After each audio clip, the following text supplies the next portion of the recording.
Welcome to the Wild, Wild West.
We're known in these wild parts as the Wild Bunch, the BYP, Mormonish, and Masterpiece. You can't figure out how to smoke that silly pipe.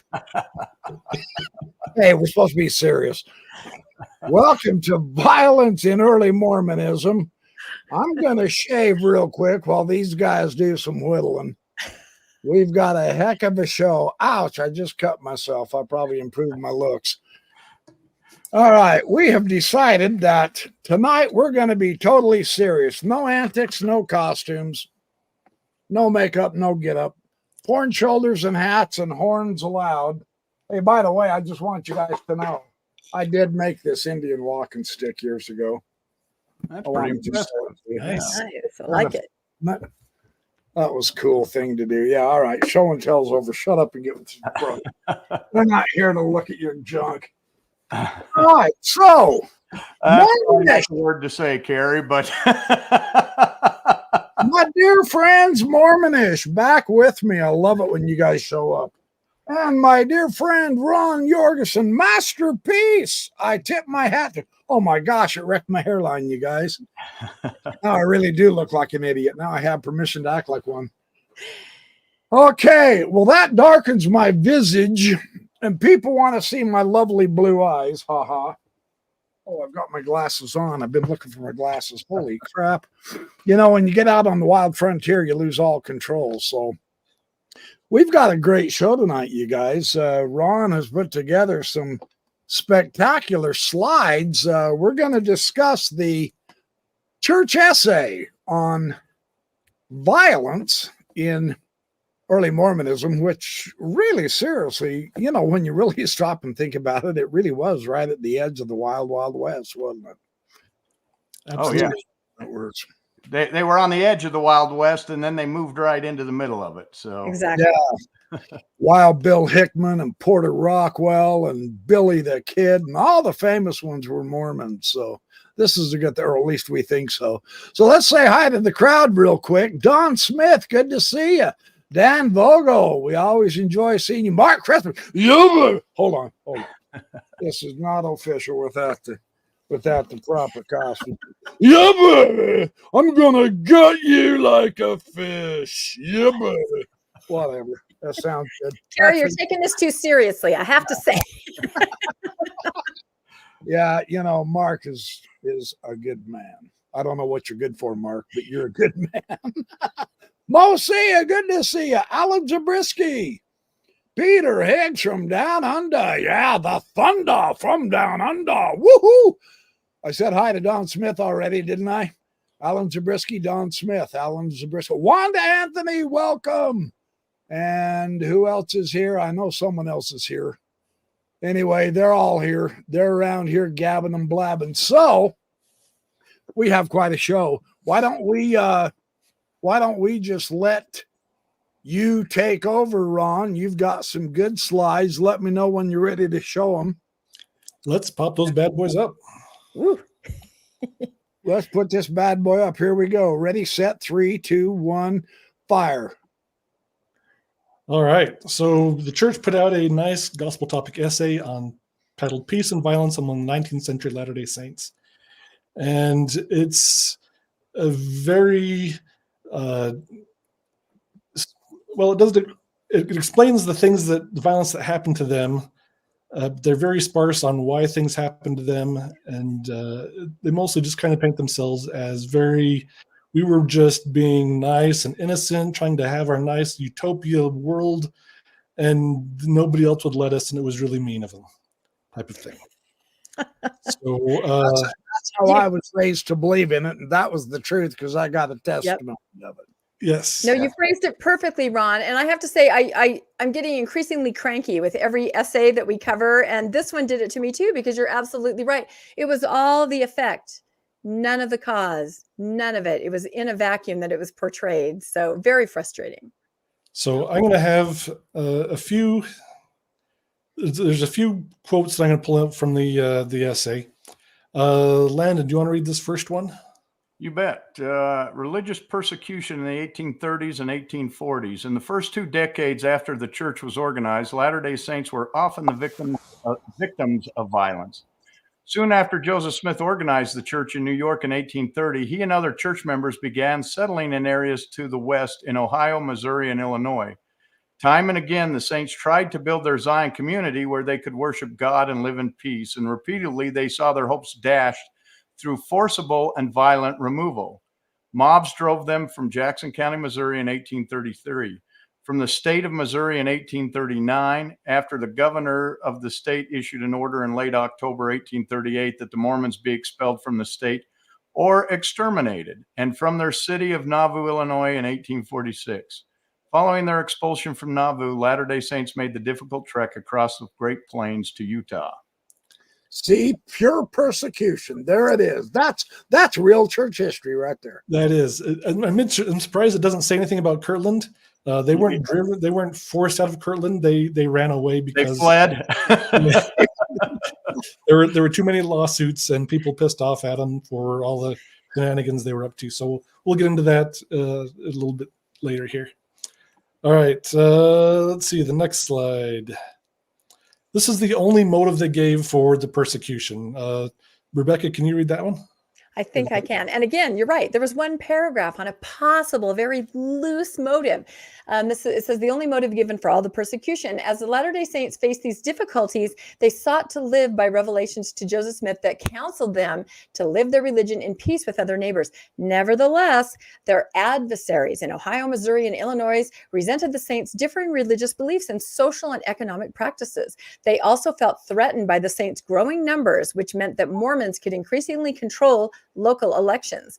These opponents attacked the Saints, first verbally and then physically. Church leaders, including Joseph Smith, were tarred and feathered, beaten, and unjustly imprisoned.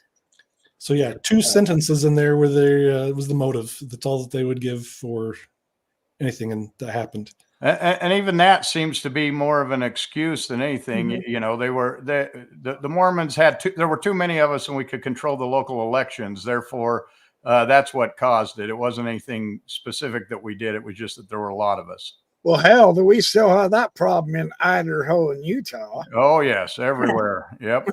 Yeah, we have real world, real time examples of that in Cody, Wyoming and Heber Valley, Utah, where they're trying to build those temples. And you can see, the same way that they operate. I mean, not with the violence, but, through political processes and manipulation and backroom deals. It's really interesting to be a fly on the wall in those 2 scenarios. And they wonder why people get mad at them. I mean, in Cody, Wyoming, of all places, they should just let them do whatever they want to. Right? Hey, oh, by the way, I wanted to say hi to Radio Free Mormon. He just showed up. Welcome, RFM. Good to see you. Okay, keep going. Carry on. Here's a couple other quotes from here. By the summer of 1838, church leaders saw the rise of similar threats to their goal of creating a harmonious community in Missouri. They're just trying to create this nice, happy place where everyone can live. Through the existence of though the existence of the Danites was short-lived, it resulted in a long-standing and much embellished myth about a secret society of Mormon vigilantes. So we only did it for just a little bit. Don't worry about all the other ones were clearly just exaggerated reports. So it's all completely embellished. Then the Latter-day Saints long remembered the persecutions they experienced and the unwillingness of government authorities to either to protect them or to prosecute their attackers. They often lamented that they experienced religious persecution in a land that promised religious freedom. In the face of this extended persecution, some of the saints, beginning in 1838, responded on some occasions with defensive and at times retaliatory actions of their own.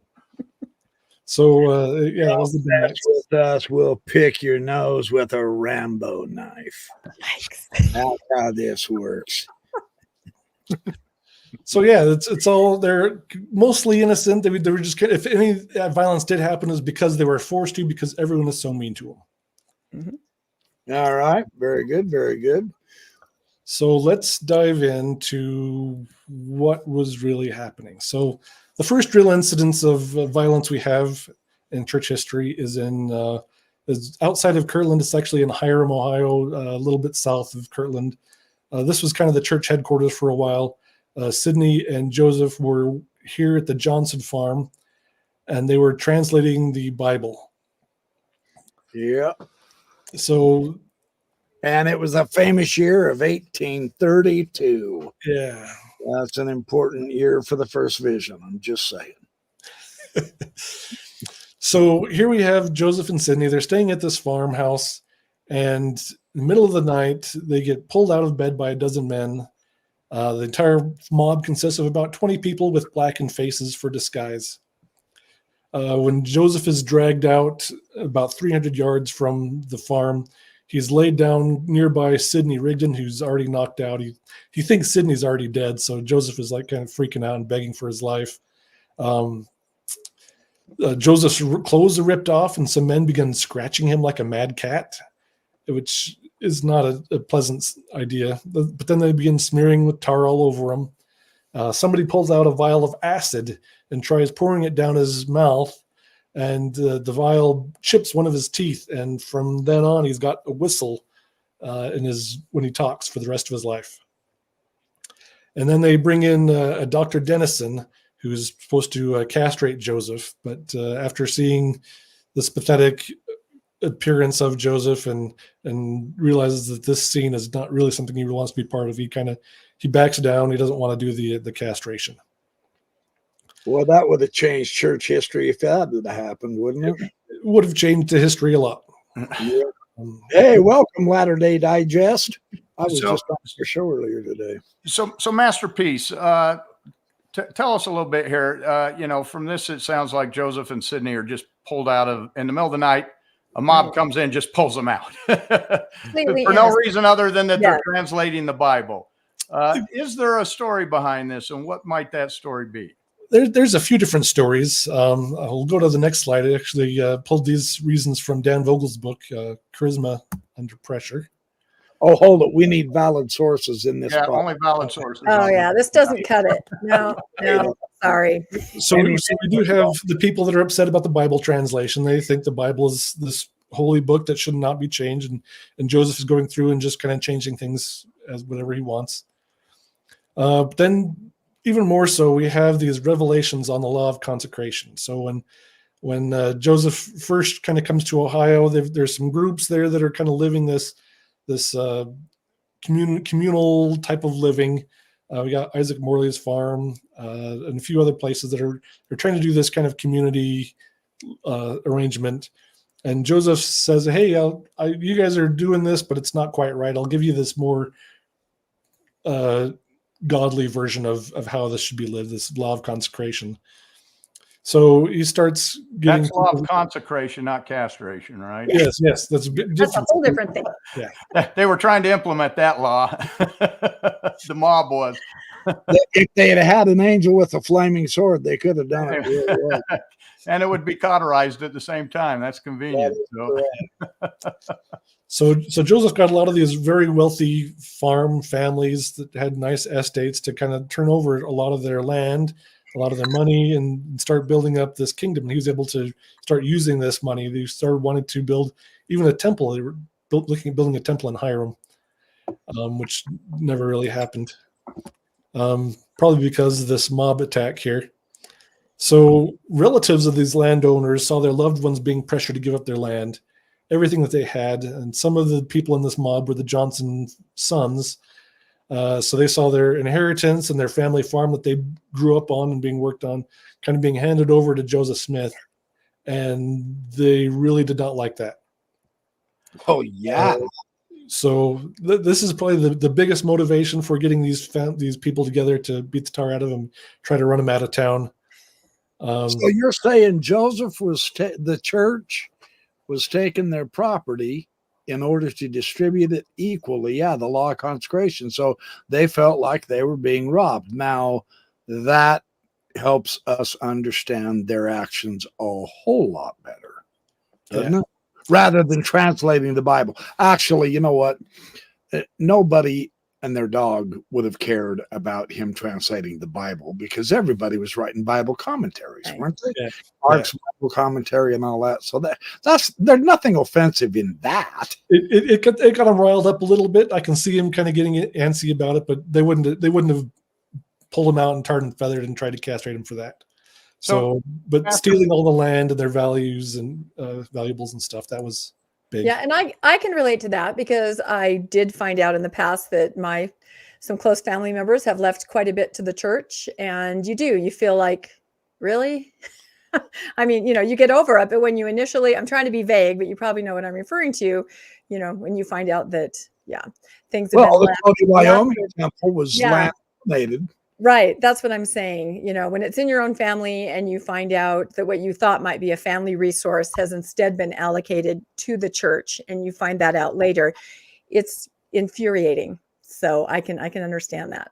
Now, Masterpiece, usually, castration doesn't go along with translation of the Bible or other things. And I think we've all heard the rumors that it was maybe because Joseph was interested in the Johnson daughter, who I think he actually later married. I've heard that story is true. Then I've heard it's not true. I don't know what your findings are or what Dan has found on that, but I think most of us, when we think of that incident, that's what we think of. Yeah, I think in Charisma Under Pressure, he actually describes where more of that came from, kind of a late source with some misunderstandings of who was involved and how it all worked out. I didn't go pull all those details out. I think on my next slide, I have a little bit of it. Let's see. But there was some threats of violence beforehand, and Smith and Rigdon responded, "It couldn't be done. They couldn't hurt us. God would not suffer it. Those who should attempt it would be miraculously smitten on the spot." Ooh.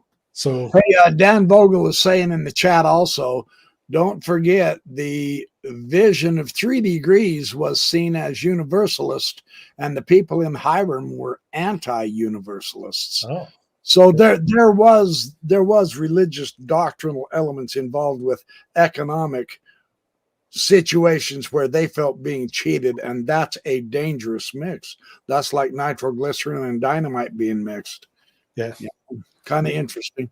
Yeah, I'm wondering if Dan could weigh in on the other part of that, because usually, again, castration isn't what people do. That's usually associated with some sort of sexual deviance or some sort of sexual attack. So I was hoping he could weigh in on that, because I've heard that story many times, but I've also heard that that's not true. So exactly. We'll see if he does. Yeah. All right. Let's see. Where are we at? Oh, did you just read? There we go. Can I read this one? Oh, yeah. Joseph performs unlicensed marriage between Newell Knight and undivorced Lydia Goldwaith.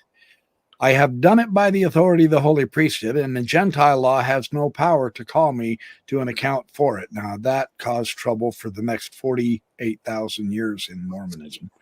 It is my religious privilege, and the Congress of the United States had no power to make a law that would abridge the rights of my religion. I have done as I was commanded, and I know the kingdom of God will prevail, and that the saints will triumph over all as their adversaries.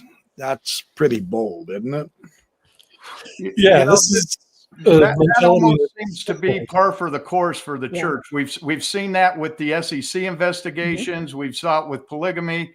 We're seeing it with all of these where they just seem to think, I'm above the law. I don't have to obey the law. I am the law. Whatever I say goes. And if y'all don't like it, I'm going to ignore you. And yet then they get upset when people come back at them upset about them ignoring the law or thinking that they're above or go around the law. And then they turn around and hypocritically teach, oh, but we believe in honoring, sustaining, and obeying the law.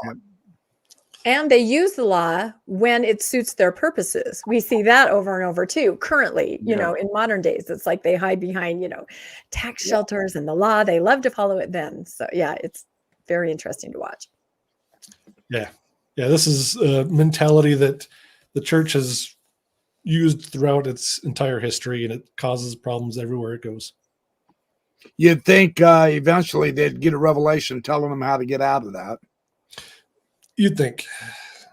Well, the interesting thing is the law almost always wins as far as, you know, polygamy and some of the other things that they've done, although they've now learned to use the law as their own weapon since they've now got so much money and power. They now utilize the law to manipulate what they want as opposed to just doing what they want. They've become a lot more politically astute in how to use their lobbying and their influence and getting all their religious members into high positions of power so that they can control things. Dan Vogel's got a comment, and he says no on castration because Joseph was trying to seduce Miranda Nancy Johnson, very faulty sources. So Dan, are you saying there was no threat of castration at all? That's the late source, or no, the castration wasn't because of Miranda Nancy Johnson? I think he's saying the second one. We'll let him say, but okay. Yeah. Okay. In the meantime, let's see what else we've got. All right. So then in 1836, we've got a justice of the peace they want to get rid of. So 12 current general authorities, including the entire First Presidency, joined 59 other Mormons in signing a warning to the non-Mormon justice of the peace to depart forthwith out of Kirtland. A dozen of the signers of the warning against Kirtland's justice of the peace later joined the Danites in Missouri, and this 1836 document foreshadowed their activities less than 2 years later. This intimidation failed to rid the Mormons of this unwanted office holder. So this is November 1836. They're experiencing a lot of financial difficulties. They're about to start their bank. We'll talk about in a moment. And so they wanted to get some of their own justices in there. They did get, I think, Oliver Cowdery and I forgot the name of the other one. They got two people in as justices of the peace, but they were also part of the bank. And after the bank fiasco, they just kind of fled. So they weren't in the office for very long. But yeah. Okay. Dan responded. He said maybe on the castration, but not for what was claimed. So there's no tie there with Nancy Miranda Johnson. So that's good to know, because we definitely want to be accurate with any information that we share. So appreciate that, Dan. And Mormonism now. And I think in Kirtland, not only was the banking about to happen, but they also there'd been a large portion of property that they now controlled that had been kind of consecrated, I guess, that they were all going to share, but that the church was now parceling out those. They were supposed to give it freely to all the new members coming in to town, and they were instead inflating the price quite a bit and making money off of it. So I don't know if all their activities were legal right from the start, which would make you think, well, we've got to get our own justice of the peace in there so that we don't get called on this, or we're not in trouble. Yeah. Yeah. I'll talk more about the property in a couple of slides here. All right.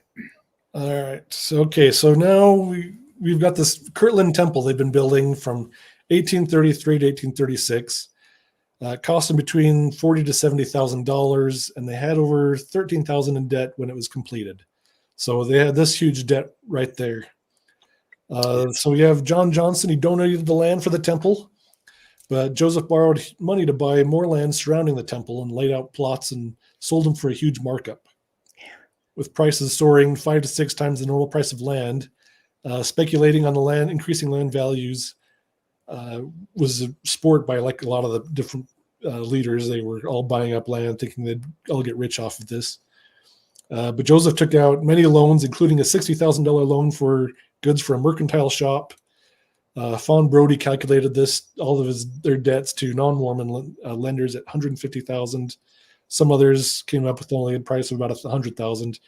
But either way, the church was in some serious debt, and all they really had was this land as their main financial source. Yeah, they didn't have a lot of cash flow, did they? Masterpiece. Yeah, land.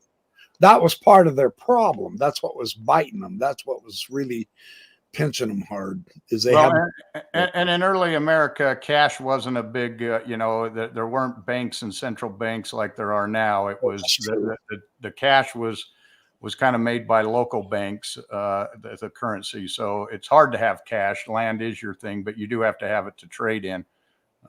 Yeah. So and don't you feel like you kind of see the same thing today? Every time a temple's built, there's some kind of element of development around it, or you find out, oh, we happen to own this lot too, or oh, we have this infrastructure we put in place.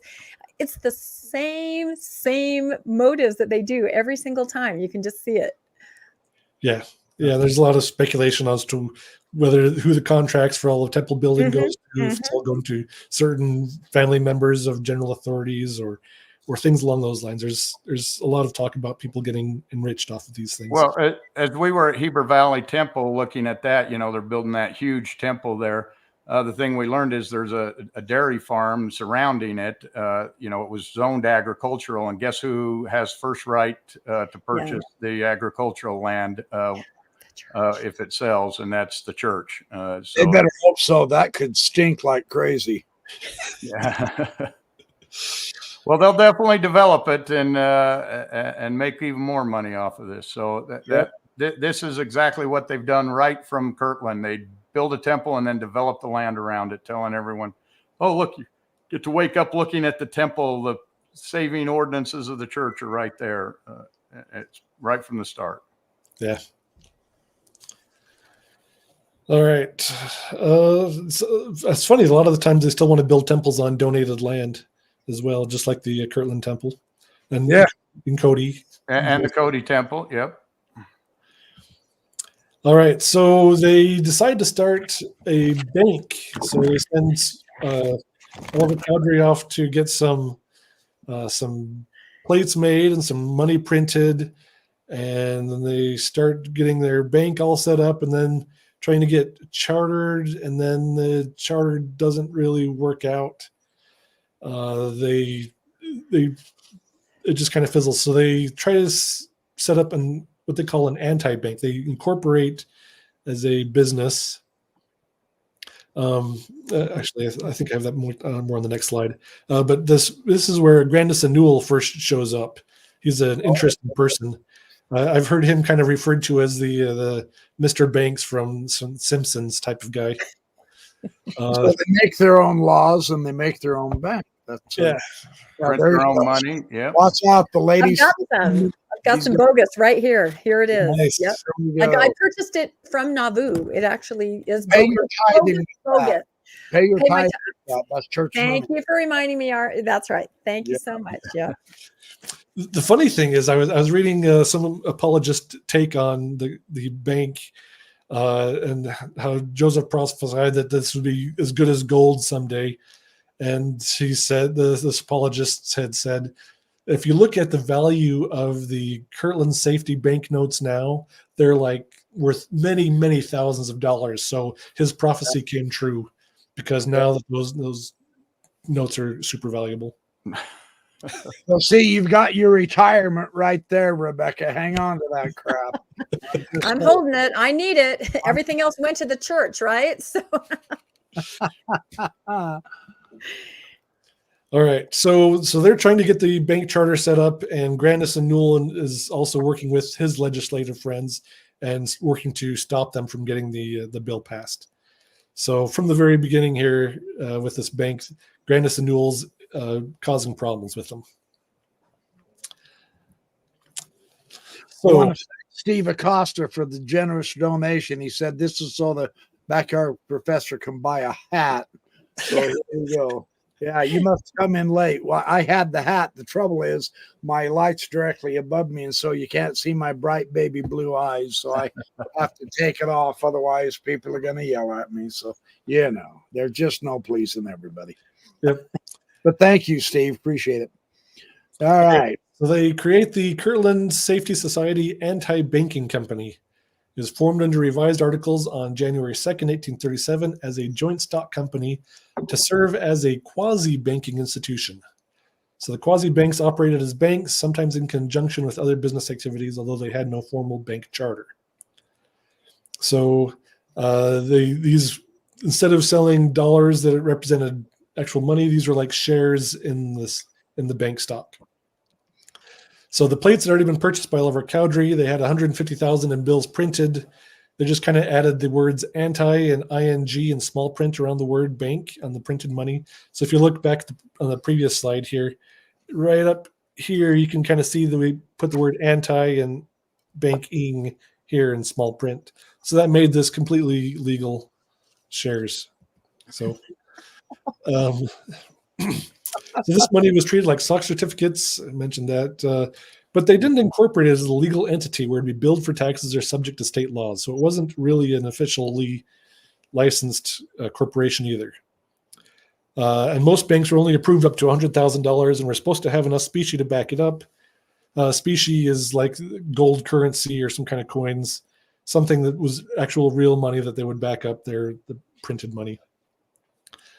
Banks that did not have enough specie to match their bills were called Wildcat banks, and those things were probably a big cause of the banking collapse, and it happened later that year. But according to the Kirtland Safety Society ledger, they had received $20,000 in investments, but Cyrus Malling and Warren Parrish, who were officers in the bank, said they never had more than $6,000 in specie at a time. So the money that went in probably went to pay off other debts that the church had, instead of going towards the bank. So they should have started the sugar business earlier. They should have. Because that ended so well. Yes. It was a sweet deal. I compare this, though, kind of like to MLMs, especially here in Utah. When you're in a ward, there's all kinds of opportunities to invest and to get in on the ground floor. And they're usually presented to you by people that you respect or that you look at as a leader, somebody in your community and congregation. So it's still happening today. There's a lot of this affinity. This is going to be the greatest bank, the greatest, product ever. People want to get involved. And then when it goes south, it really goes south, because there you are still in the same ward with the same people, and it can get ugly. I've seen things happen. So. Yeah, and I guess we should point out on the banking that when they applied to be a bank, it was very common to get rejected for that. It was like of the 20-something that applied, 19 of them were rejected. There was only one bank that got approved that year because because of the Wildcat banking that was going on. The state was going, we got to crack down on this. There's too many people, and basically what you're doing is you're putting very high risk businesses out there that people are putting their money into that they could lose very easily. And that's exactly what happened with Kirtland. So the state was not persecuting the saints because of their religious. They were simply saying you don't have the funds, you're not set up, you don't have the expertise to run a bank. And the state was exactly correct. The church didn't. It only lasted a month, and they were out of money, and they're sitting there hiding it, putting gold sacks, putting sand and then putting gold on top of it, so it looked like there was a whole chest full of gold there in the bank or whatever. They were tricking them, and they were just trying to pay their debts by taking money from others. It was a scheme. Yeah. And that's exactly what it was. It wasn't a bank. They can say it's a bank, but it was a scheme to pay things off. And the prophet used his prophetic calling to tell people that it would be the most successful bank in the world, and it lasted a month. Yep. He always had that out, though. You always had that out. If you do it the Lord's way. Yeah, yeah. Or if you're faithful enough. He Yeah, said, it's no, your you do fault. it the Lord's way. Don't yell at me. I'm just the messenger. Right. Yeah. So if it doesn't work, it's your guys' fault, not because you Mhm. followed my instructions. Perfect. All right. Ponzi scheme. Ponzi scheme. That's what it was. Yep. Yep. Yep. All right, let's see the next slide here. Let's see. So yeah, just like you said, they had crates filled with gold, with lead shot and sand with gold on top. Okay, so they started this in January, or beginning like January 2nd is when they started. January 27th, Sidney Rigdon notified the Painesville Telegraph that no more specie would be given for Kirtland Society banknotes thereafter, effectively making all the issued notes that month worthless. In spite of this, the bank kept issuing notes and people kept trying to use the bills to buy things. People were sent out far and wide to purchase goods with KSS bills where people were unaware of the status of the money and then turned around to sell them for legitimate money. And might I just add, that would not make you good neighbors. Not That wouldn't make your neighbors truly happy and willing to come and help you plant your garden in the spring. Right. And it wasn't like persecution, but then they turn around and pull that kind of crap on their neighbors. I mean, wake up, Mormons. If you keep doing that, you're going to keep getting the same results. That's the lesson that should have taught them. and it wasn't like they didn't know what they were doing. This was completely full on deceit. We are going to take this fake money. We're going to go far out of town where they don't know. I mean, this was absolute, coordinated deceit of innocent people who were just trying to transact. So of course, they would send people out to buy horses with this money. You go out 200 miles. They haven't heard yet that the bank is defaulted. They buy the horses. Then they take the horses to another town. They sell them for a different currency or a different cash from a legitimate bank. And then they bring that cash back. And now they have actual cash and they've turned that fake cash into real cash, and basically by stealing from the people that were out there. And you can understand why they had enemies at this point. Yeah. See, we were all raised. We're of the age, except for Rebecca, of course, that you're too young. We are of the age to where we were taught it's all about the persecution because of the idea of new revelation from God. People hated that. The angel realm and the literal gold plates. If gold plates, then God, and so on and so forth. That's not at all that's not even the main part of the picture here. These guys were cattle rustling, wildcat, sons of guns with Bowie knives, shaving raw. I don't even know how to respond to that one, Carrie. But no, I agree with you. I think we learned that our ancestors were the victims, and it was all about their religion. It had nothing to do with anything else. Their beliefs were different from others, and they were persecuted for religious beliefs. And there was always this shadowy character in Mormon history, the mob, right? It was just back there. Who was it? We don't know. Just evil people that you wanted to victimize our ancestors. And I never thought about who is this mob? It was everywhere. It was in every town, very shadowy, but always there as a character in early Mormon history. And we were always the victims. And it isn't until you maybe get older and you start studying and reading Dan Vogel's books and you start to realize, oh my God, I see what's happening here. And it's very eye-opening and really disappointing, I think, when you see what your history is. And for folks who still haven't seen what Dan Vogel's book looks like, there it is. I think when we say who were the mob, and we have to ask ourselves, why did the mob show up everywhere that the LDS church went or the Mormon church went? Well, it's easy because they took them with them. Because the mob came from within the church. It was the people who had been deceived and who had been lied to and who had given their land in the law of consecration, and then it was taken from them and they're left penniless after all the work they did, and they were basically the post-Mormons or the anti-Mormons who had left the church because they'd seen what the church was in reality. That's what the mob was. And of course, they'd go out and tell their neighbors of what was happening inside the church, and that would rile up the neighbors. So not everybody was post-Mormon, but every time you read about, there's a group of post-Mormons involved with the mob, and that's because they've been taken advantage of, and they want their property back, they want their rights stood up for, and they turned up the heat by turning to their own daughters and wives in polygamy as well. And then they lied like crazy about that. And he sent men on missions across the Atlantic Ocean so that he could say, hey, come here, I got a celestial proposition for you, honey. Yeah, and when you get, I've got an angel chasing me here. When you get to Nauvoo with your daughter, and all of a sudden she's, yeah, you can see where there's enemies. And Rebecca and I were talking. When Bednard spoke at the National Press Corps. Yeah. And what did he say there? He said, we have enemies.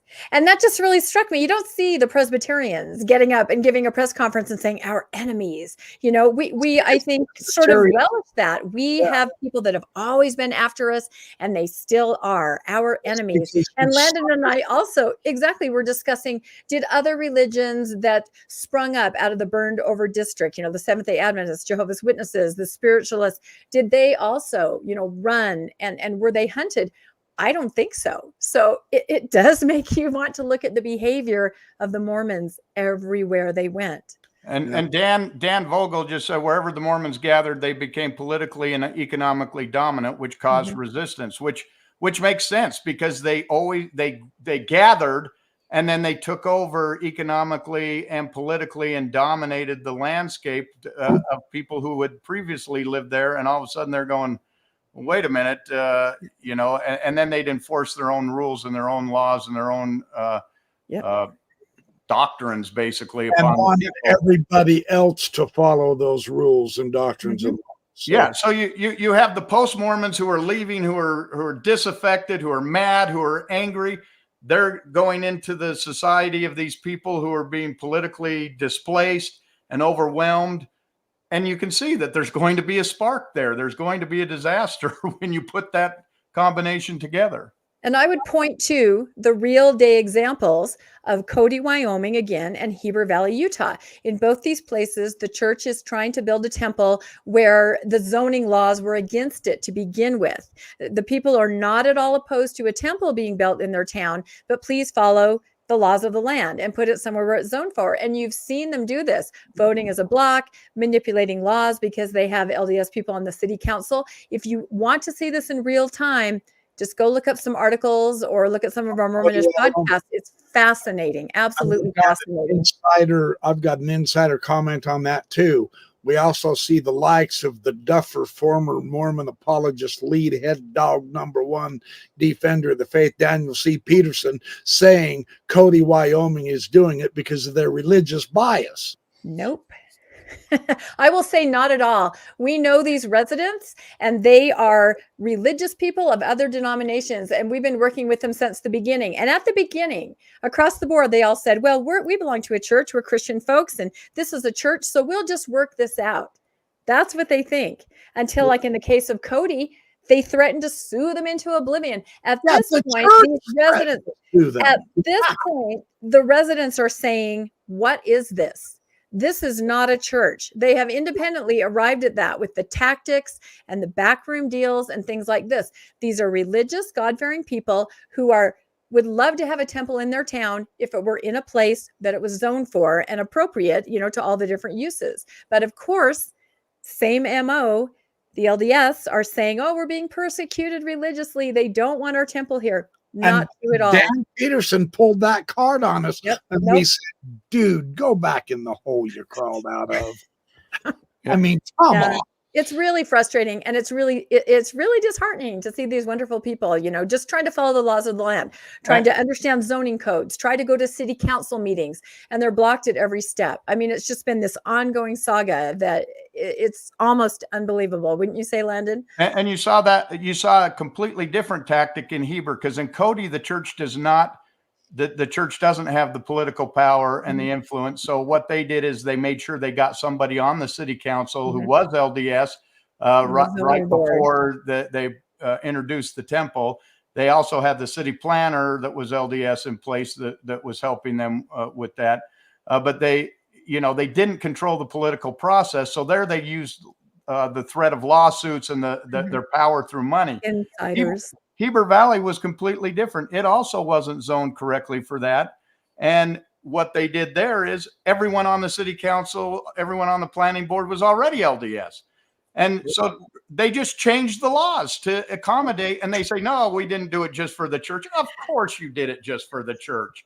You do everything for the 20 church. years of a policy of dark skies, and all of a sudden the temple wants to light it up, and you pass every law that allows them to do that. And I saw it disappeared from the screen, but Dan Vogel just said, in Zion, it was a 1 mile square plat, but it had no place for the Gentiles in it. And that's exactly what happened in Heber Valley. The Gentiles could come and talk and say what they wanted and say this isn't, but the church has spoken, and there was no rule. No one was going to listen to anything anyone that was not a member of the church had to say about that. And the city council made it plain. And they even said, we went to the city council meeting with all the ordinances. We were briefing, this is why this breaks this. This is why this is a bad idea for watersheds. And the Mormons got up and bore their testimony about how important it was for them to have a temple in that city. And the city attorney, they said they thought it was the church's attorney when he got up, because he was talking about how they had to put the temple there. So this is what we see now in modern day. We can see it. That's just an example of what they were doing in the post days. And you can see why people were upset. And in a society where you use vigilantism, the law's not well established out on the frontier, which the frontier was, Nauvoo and far west in Missouri, and Independence was definitely right on the edge. Vigilantism is how you solved it, not legal ways, because you didn't really have the law out there. And so, of course, this making, if the Mormons weren't there, the problem wouldn't have happened if they hadn't gathered and utilized this. If they'd have just taught the gospel and left people where they were to do their church, it wouldn't have happened. So they certainly have responsibility in this mess. They can't just say they were persecuted as if they had no influence whatsoever in it. Yeah. All right, let's see if we can get us back on track here. Sorry for that rant. We take it very personally. No, we love rants. It's a good example. It is a good modern day example. It's nice to see I'm not the only one that rants. Landon, you show to respect. You guys are fellow ranters together. So this next one is really interesting. So Sarah Cleveland, who's later a polygamous wife of Joseph, she was arrested in Niagara on the Canadian side of the border for passing $390 of these Kirtland safety bank notes with an intent to defraud. She was released on bail, skipped town, avoiding prosecution. Now, Sarah shows up later when the Saints come to, they leave Missouri and they show up in Quincy. So Sarah and her husband is a judge. They live there in Quincy right now. I haven't found any source saying that Sarah met Joseph before Joseph got out of Liberty Jail and showed up at the Cleveland farm. But there's this weird note saying that she got these bank notes and was passing them off up in Canada. And Joseph Smith was around Canada also around this time, trying to gather some money and do some fundraising to try to rescue all the disasters he had caused. So I don't know if there's some connection there. I haven't been able to find it. If anybody, other historians, find a connection there, I'd love to find out where Sarah and Joseph, if they'd met before Quincy. It might be interesting, yeah. But anyway, let's see. All right. So October of 1837, Sidney and Joseph were convicted of illegal banking, and that's when the Kirtland Safety Societies officially closed for good. They'd been unable to really run anything for the last 9 months or so, but they still kind of had a thing there. They appealed the conviction, but then they fled the state in January 1838 before the appeal could be heard. So they were convicted. The other thing, they do illegal stuff, then they flee. You know, Joseph was always persecuted. He was tarred and feathered. He was arrested on false, trumped-up charges 18 times, and he was never convicted, etc., because he was a righteous, holy, innocent man. The man was a flippin' crook, and he sucked as a neighbor, and he pissed everyone off, and then he ran all the time. He even became the power in Nauvoo, didn't he? Correct me if I'm wrong. Oh, And he had complete control. the Yes. law of writing the writ of habeas corpus so that he couldn't be extradited when he got caught breaking the law. Mm-hmm. I mean, we'll get to that if we have time at the end of this thing. All right, so let's see. So then we have William Parrish, who he became a disaffected member.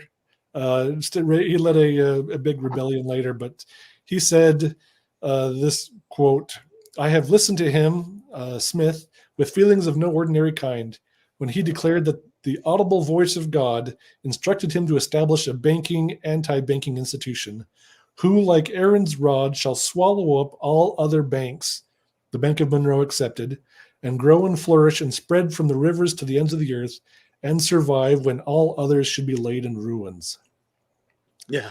So there's the church doesn't think this is a legit quote. They think it's just something made up by a critic. Of course not. But it sounds very on character.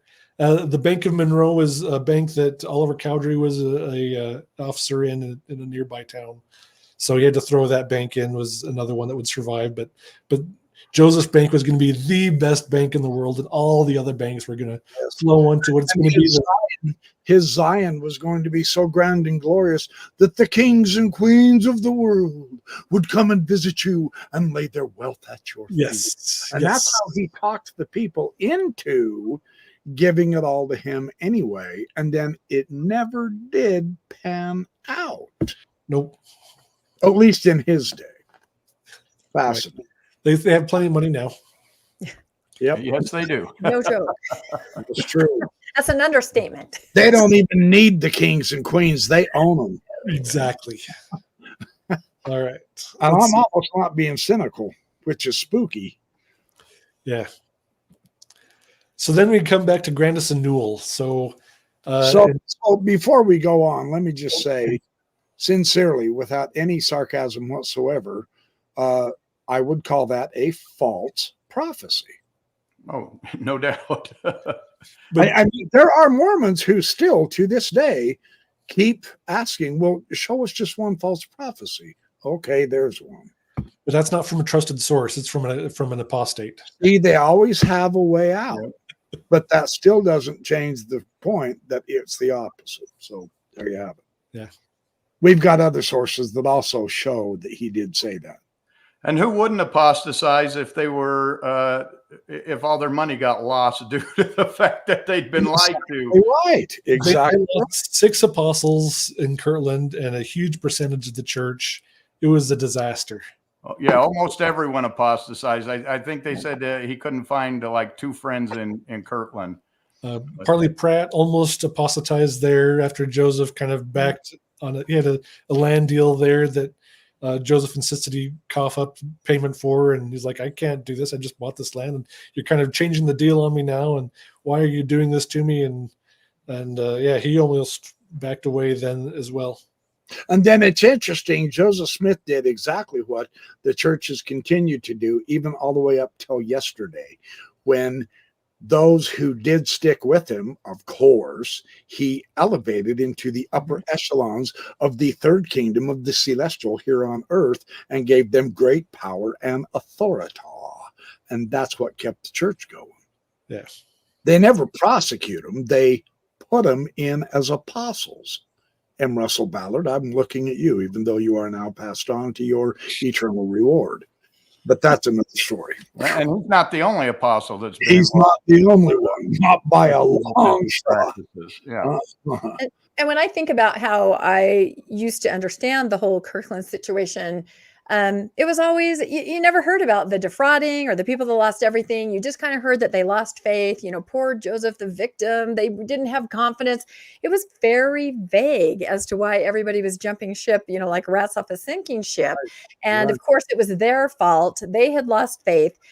I never knew anything about that. I think a lot of people didn't until you studied later and went, well, anybody would have tried to, devastated financially and, psychologically probably. So yeah, they're still very vague. In fact, who was it?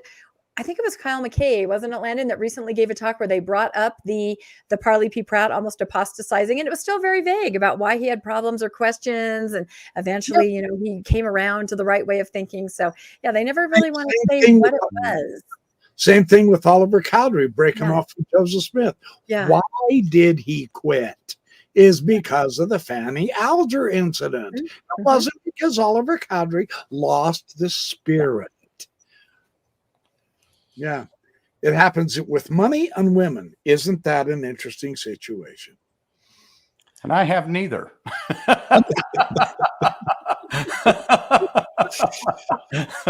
Well, if you'll go to church, we could get that worked out. That's right. You're just not faithful enough, Landon. That must be the problem. All right. So this is one of the last ones from Kirtland. So Grandison Newell, he was that Mr. Banks type of guy that was trying to stop the bank from getting founded. He filed a lawsuit in May against Joseph for attempted murder. Newell alleged that Joseph wanted him dead for Newell's impugning the integrity of the founders of the Kirtland Safety Society. So Grandison had this letter to the editor of the Telegraph. Two of the saints of the latter day, by concert and under express direction of the prophet, this high priest of Satan, met in the night a little distance from my house, with loaded rifles and pistols, with a determination to kill me. But as they drew near to the spot where the bloody deed was to be performed, they trembled under the awful responsibility of committing a murder. A little cool reflection in darkness and silence broke the spell of the false prophet. They were restored to their right minds and are now rejoicing that they were not left to the power of the devil and coadjutor Smith to stain their souls with the crime so horrible. So here we have two assassins purporting to be told by Smith to kill Grandison Newell. And so they have a lawsuit. The case is heard the next month, and two star witnesses are apostles. So let's see what they have to say. Let's do. Yeah. So Luke Johnson testified that Joseph Smith said if Newell or any other man should head a mob against him, they ought to be put out of the way, and it would be our duty to do so. Then he also said, I believe Smith to be a tender-hearted, humane man. You didn't want to get too bad on Joseph's bad side. Yeah, there you go. And then Orson Hyde also testified, Smith seemed much excited and declared that Newell should be put out of the way or where the crows could not find him. He said destroying Newell would be justifiable in the sight of God and that it was the will of God, etc. Hyde added that he had never heard Smith use similar language before and insisted that I have known him for some time and think him to be possessed of much kindness and humanity towards his fellow beings. Unless, of course, you didn't do things his way and then off with his head.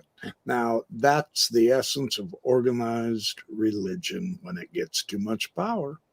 So it's interesting that he's not ordering these two guys to go kill him. He's telling them, hey, this guy is really bad, and if someone were to kill him, then God would look on that with much kindness. Type of thing. So he's trying to all give. you have to do was suggest it, and someone, of course, is bound to. Yeah. Well, the church is very much that way to this day with most subjects that it deals in, for sure. So Joseph will do this type of thing again later with the Danites, probably a lot in Missouri or in Nauvoo. But this is the first time I have heard him, a source saying this. All right. So I don't know if you can see this map very well here. Not very well. Okay. So now we're going to go to Missouri. Down at the very bottom is Independence in Jackson County. And this seems like a very odd place for Zion to be. But where this was like actually a really strategic location. So this is where the Santa Fe Trail started. This was the beginning of the Oregon Trail. So everybody that's going to be going west is going to be all coming through Independence, Missouri. There's also a Fort Leavenworth that's right up over here. That's, I don't know if you can see my mouse at all. No. Okay. No. Yeah. On the left-hand side is Fort Leavenworth, just up this Missouri River, right on the edge of organized territory. So they're hoping that they can kind of get this civilization built up here. They can get money up to Fort Leavenworth by trading there, with all the people kind of coming through to go west. They've got close access to the Indians, who are the Lamanites, and they have all these prophecies that these Lamanites are going to be mighty warriors, and they're going to conquer the United States, and the Lamanites and the Mormons will rule the United States pretty much as this true prophecy. So the Lamanite, the Indians become a source of controversy for many decades to come, and as the church keeps trying to use these people as cannon fodder in their war against the country. So this is where we're at now. In 1831, Joseph Smith dedicates Jackson County as Zion, and this is where they're going to build a temple. They were supposed to do it in the areas where the Lamanites or the Indians were, but when they first get there, they get kicked out, and the Indian this book on that's really interesting. Yeah, so the people in charge of the Indians, the government people are like, no, you cannot be here. You need to have to be in here. You have to be able to selling them or doing trade or have family, and so this is where also the first ideas of polygamy are coming out. That W.W. Phelps is saying, hey, Joseph first taught polygamy in 1831 as kind of an idea that they marry these Indians, they could have access to the Indians there. So that's the first ideas of polygamy. Church doesn't say what they were going to do with polygamy, just that was first taught there. Yeah. So this is kind of the reaction of the settlers. They thought the Mormon beliefs were kind of obnoxious. They resented that thought they were God's chosen people. They thought they were deluded fanatics. They were mostly Northerners with anti-slave ideas and worried that they would tamper with their current customs and their slaves. They didn't like all these anti-slave people coming in. They didn't like that they were trying to communicate with the Indians and incite them to revolt and go up fight against the country. Right. And then they also bought all their land and businesses with bulk church funds. So they had this united order type of thing, this law of consecration. So instead of being individual people, you can only buy little bits and pieces here and there. They can come in and buy large swaths of land. They can build up businesses really quick. And so it kind of gave them unfair competition for the resources there. That hasn't changed much in Florida or wherever else they're buying up their land. Nebraska and everywhere, yeah. That's still happening. Now Nebraska, they're Nebraska now. Yep. So these are all the things that kind of ticked the Jackson County settlers off. They're very different. They don't speak the same accents. They have very different culture and different ideas, and they're taking over all the land. And they think that this is their promised land. And there's I think some quotes in the next slide on what they're told about. Oh, that's right. Yeah. So here we have Joseph Thorpe. Want me to read this one and give you a break? Oh yeah, sure. I'll be happy to. According to Joseph Thorpe, a Clay County resident, the Mormons told local settlers that this country was theirs, the Mormons, by the gift of the Lord, and it was folly for them, the Missourians, to improve their lands. They would not enjoy the fruits of their labor, that it would finally fall into the hands of the saints. Boy, now there's genius psychology right there, right? Yeah. In July 1832, a Mormon journal in Independence published a Joseph Smith revelation in which the Lord declared that I will consecrate the riches of the Gentiles, the non-Mormons, unto my people, which are of the house of Israel. Boy, there's a good psychological moment. No, this wording has since been revised. Ya think? In D&C 4239, I will consecrate of the riches of those who embrace my gospel among the Gentiles unto the poor of my people who are of the house of Israel. The 1838 Mormon War in Missouri, page 18. So, yeah, I mean, righteous persecution. We're coming in and we're taking over. Just go ahead and try to get away with that these days. Yeah. They couldn't then. You think they're going to do any better now? Yeah, by the way, your house is really mine. Get out. And, I'll take your 50-acre farm over here. And, yeah. So, fascinating, isn't it?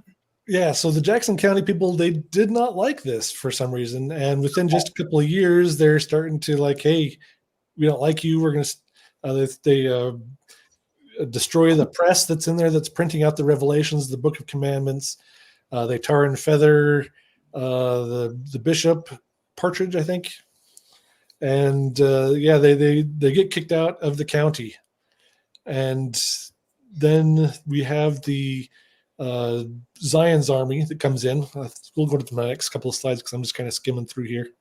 We'll see what we're at here. So July 20th, 1833, the press is destroyed. The 1833 November, they leave Jackson County, mostly going to Clay County. So Clay County is just north of Jackson County. It's just across the Mississippi River, or Missouri River, excuse me. So we have Zion's camp. So Joseph says, hey, we've got this revelation that we need an army to go redeem Zion. So we need to raise up, if we can get up 500 people, that'd be great. They get about 200 men. And then they march from May and June, they march all the way, I think it's over 1,000 miles to Zion's camp, or to Jackson County from Kirtland. So Joseph hoped that when they got there that the governor would call up the militia and they would escort the Mormons back to their Jackson County where their houses were, and then Joseph's army would stay and protect them for a while. But when they arrived... You're so naive, doesn't it? When they arrived, Governor Dunklin refused to call up the militia, and they didn't really know what they were supposed to do when they got there.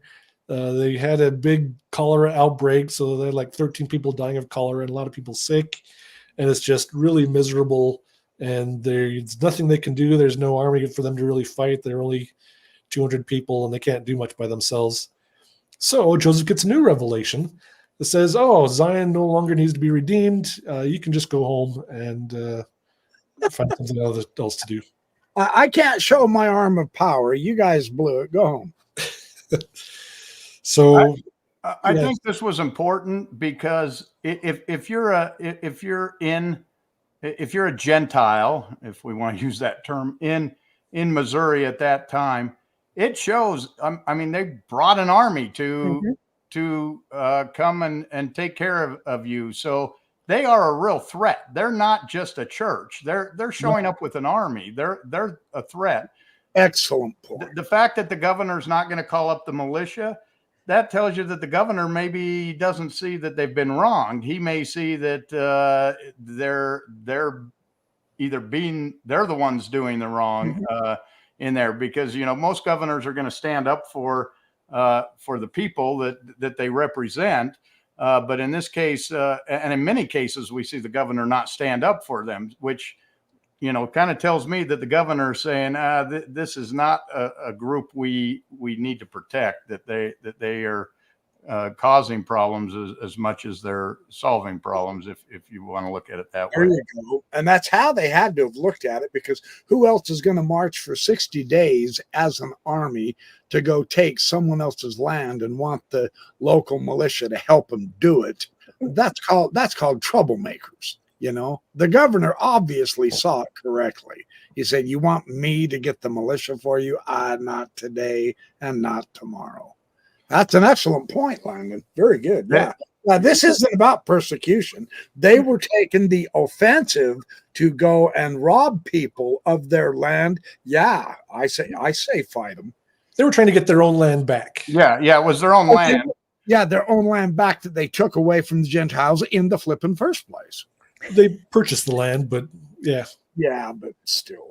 Yeah. So they still wanted reparations from all that they lost. So they bought the land, they built buildings and farmed it, and now they see the Gentiles stealing it from them and enriching themselves. But the point is, many of those Gentiles are also people who were former LDS people Mm-hmm. who were part of the law of consecration, who also were thrown off their land and left with nothing as well. So you've got kind of a balance there, I think. Mixed there, yeah.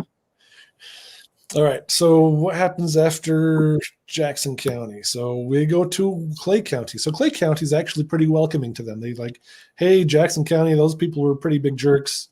You can hang out here for a little bit. We'll take you in and make sure you guys have a place to stay. Just it's not a permanent staying, but we'll help you out here. So by June of 1836, they've been there a couple of years. You're like, you've been here long enough. And so they issue this petition.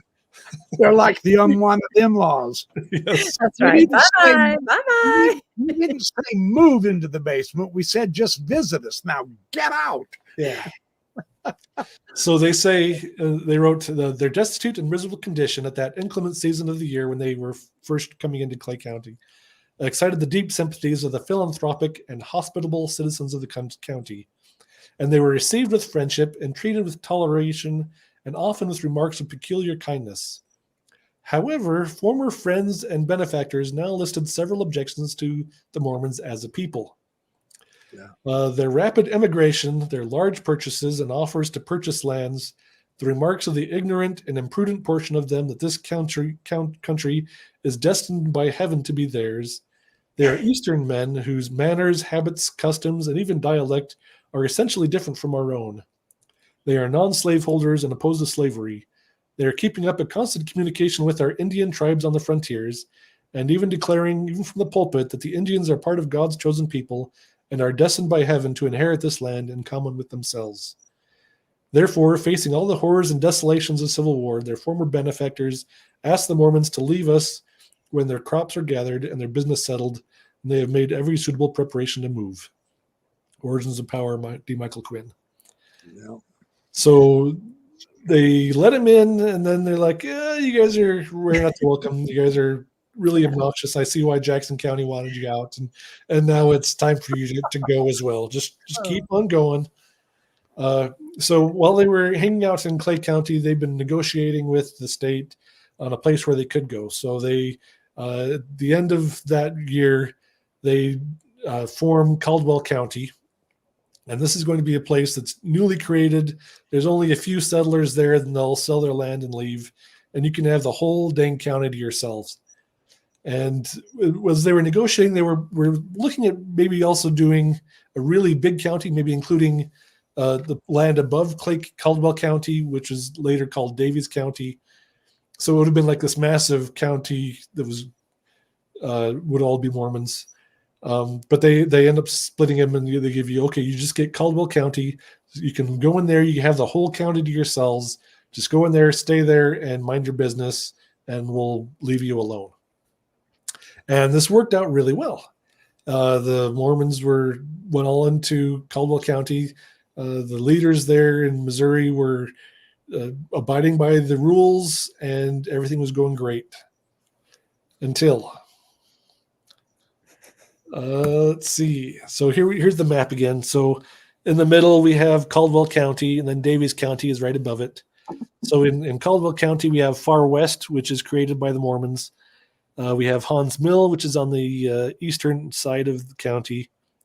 But after Joseph Smith comes, they found Adamondiaman. This is the place where the Garden of Eden is supposed to be. So they're starting to lay claim to Davies County and moving in force to Davies County. So this is not with part of their agreement. And they start moving a little bit into Carroll County too, which is on the eastern side. So all these Mormons are flooding in from Kirtland after that fell apart, and they're overflowing. They couldn't all fit in Caldwell County, and they're just taking over all the other areas. And now that makes their neighbors nervous, especially the ones in Davies County, because they're being encroached on, and they're not following the agreements anymore. They're not staying just where they were supposed to be. No, Mormons don't follow the agreements. So Joseph Smith and Sidney Rigdon show up early. They leave Kirtland January of 1838. They show up a few months later. And the first thing they do is start purging all the Missouri leadership. So they're excommunicating anyone that might rival the authority. So we got Oliver Cowdery, David Whitmer, and John Whitmer. Oliver and David were part of the 3 witnesses. John Whitmer was one of the 8 witnesses. John Whitmer is also the church historian. W.W. Phelps is a popular printer. Lyman Johnson. So these are all people that they're kicking out that were all in leadership positions. They didn't grovel, I guess, enough when Joseph and Sidney showed up. Maybe a little upset that they screwed up Kirtland so badly. So they're kind of losing a little bit of their faith in Joseph's ability. So they all get kicked out. Now this was also 18. You're saying this? Yeah, this is 1838. This is when the history of the church once again was being rewritten, and the earliest revelations and authorities and the Peter, James, and John the Baptist priesthood was invented and written. So this is huge. Joseph had to revamp his authority after this kind of stuff was happening to keep people following him. So that makes sense. The connection there is really strong. That shows you the incentive of them constantly rewriting the history, adding more and more and more grandness to it, because Joseph Smith was losing more and more and more of the really good people. So the priesthood stuff was 1834, 1835. That was going into the Doctrine and Covenants that was being printed. Yes, but it was rewritten and added to in the 1838 stuff. Okay. As well. So, If so the 1838, this is April. This is just after he's left Kirtland. Up until this time, the leadership in Missouri was being run by Oliver Cowdery and by these men that he excommunicates. All of a sudden, he shows up. And now he's got to take a power grab. He's lost everybody in Kirtland, and he's got to come in and say, "I'm the man in charge." And he starts throwing all of these men out. And that goes right to the point that I was trying to make. Where do these men and their family go now? Yeah. They all moved into Caldwell County, and now they're non-Mormons. So what are they supposed to do? Do you now have to move out of Caldwell County? Do you have to let all your land go? Do you take the losses associated with it? Of course you're going to turn into an enemy when you get excommunicated and forced to leave the people and the community that you helped build. Yeah. And they were kicked out. So they had the Danites that we'll talk about, I think, in the next slide. I was going to say, it sounds like they left, but they can't leave it alone, right? And now we know why. It's the very same thing. And we still aren't leaving it alone. Exactly. You hear that all the time. Why can't they leave And it we're alone? not ashamed of that. Yeah, exactly. They want to shame us into saying, no, leave it alone. No, we're not leaving this alone. We're exposing it. So the next month we have Sidney Rigdon doing the Salt Sermon.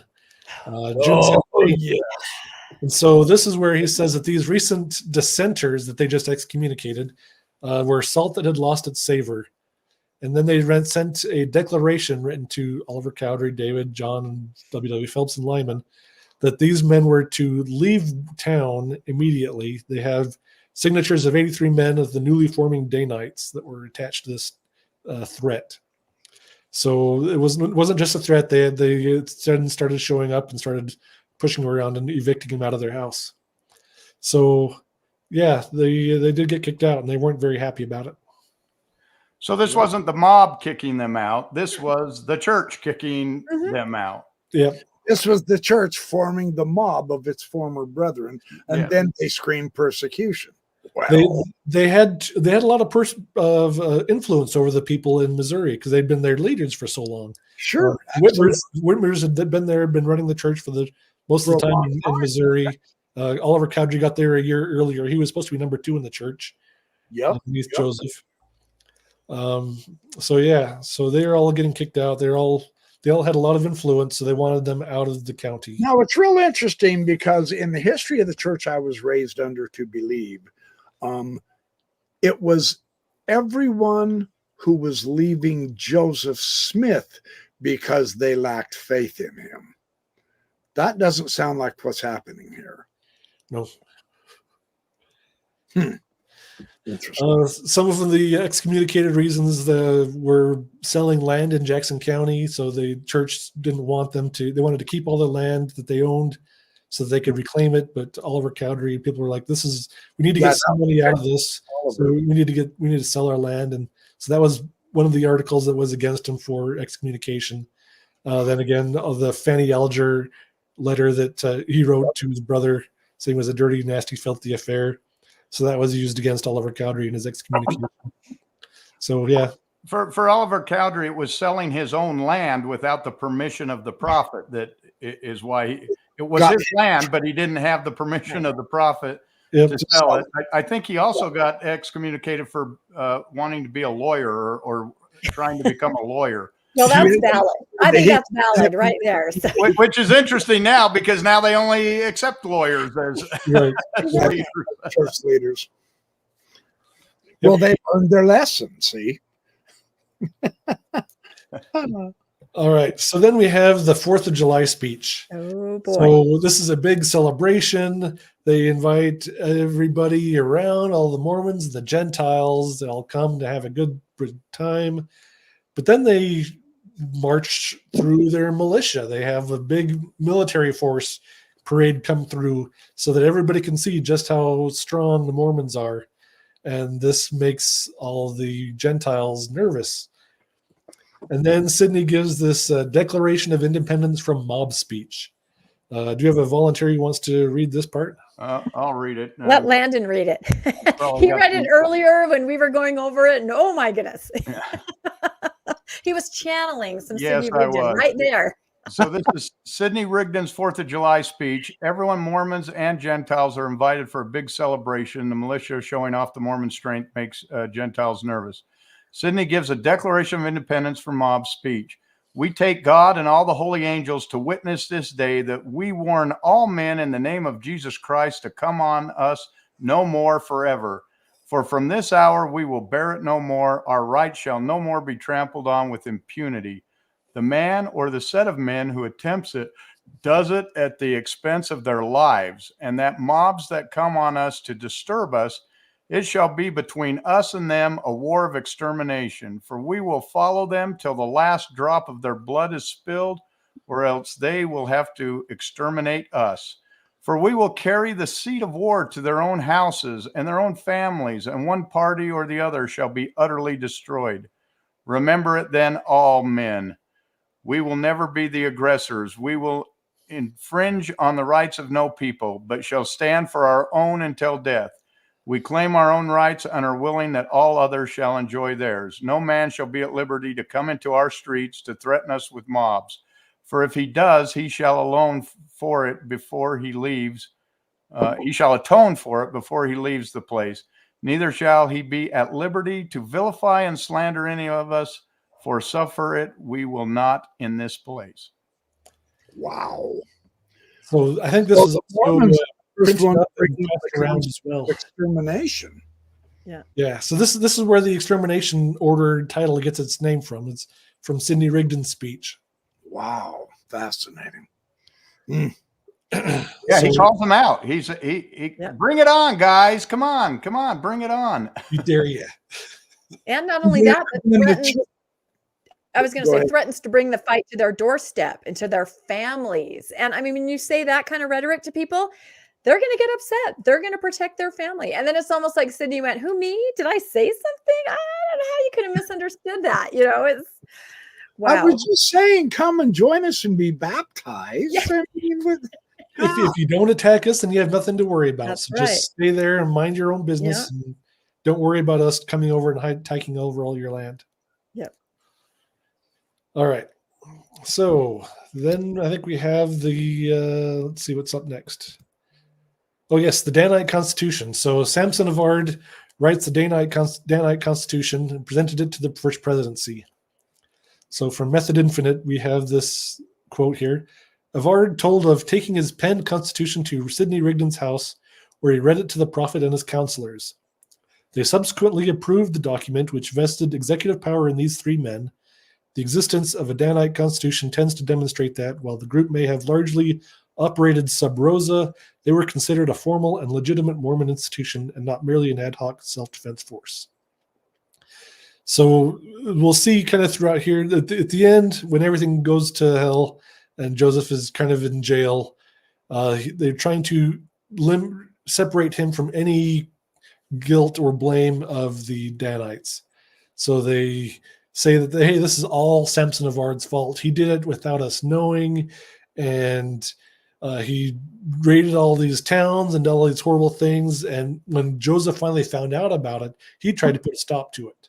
So this is the story that I grew up hearing, and that they were going to put together at the trial that didn't actually happen. So this is, we'll go over some of the evidences against Joseph in these next few slides. Dan Vogel brought up a couple of things in the chat here. He says Cowdery was working for attorneys who were suing Mormons for debts. I think someone asked if that they were working for attorneys suing the church. It sounds like, no, they were suing Mormons who had debts, which happens all the time. If you don't pay your debts, you get sued. And if you're part of a business, you're going to participate in that. Even if you're here in Utah, you're probably, if you're an attorney, you're suing Mormons who have debts. But for some reason, that wasn't acceptable to the church, which you can see that would be very. If you're saying you can't sue our members even though they legally owe something to you, there's no law all of a sudden if nobody has to pay what they owe and you have no legal way to go back and get it, then how do you go get it? So that's interesting. And then I think he said then the Mormons went into Daviess County and looted and burned houses and businesses. So they went into Daviess, is the one you said was set aside for them? No, it was not set aside. We had Caldwell County that was theirs. Daviess was not theirs, and we were overflowing into it. So they were burning houses in Daviess County. So that'll be coming up next. And I'm assuming, Dan, you said that right after the sermons that Sidney gave.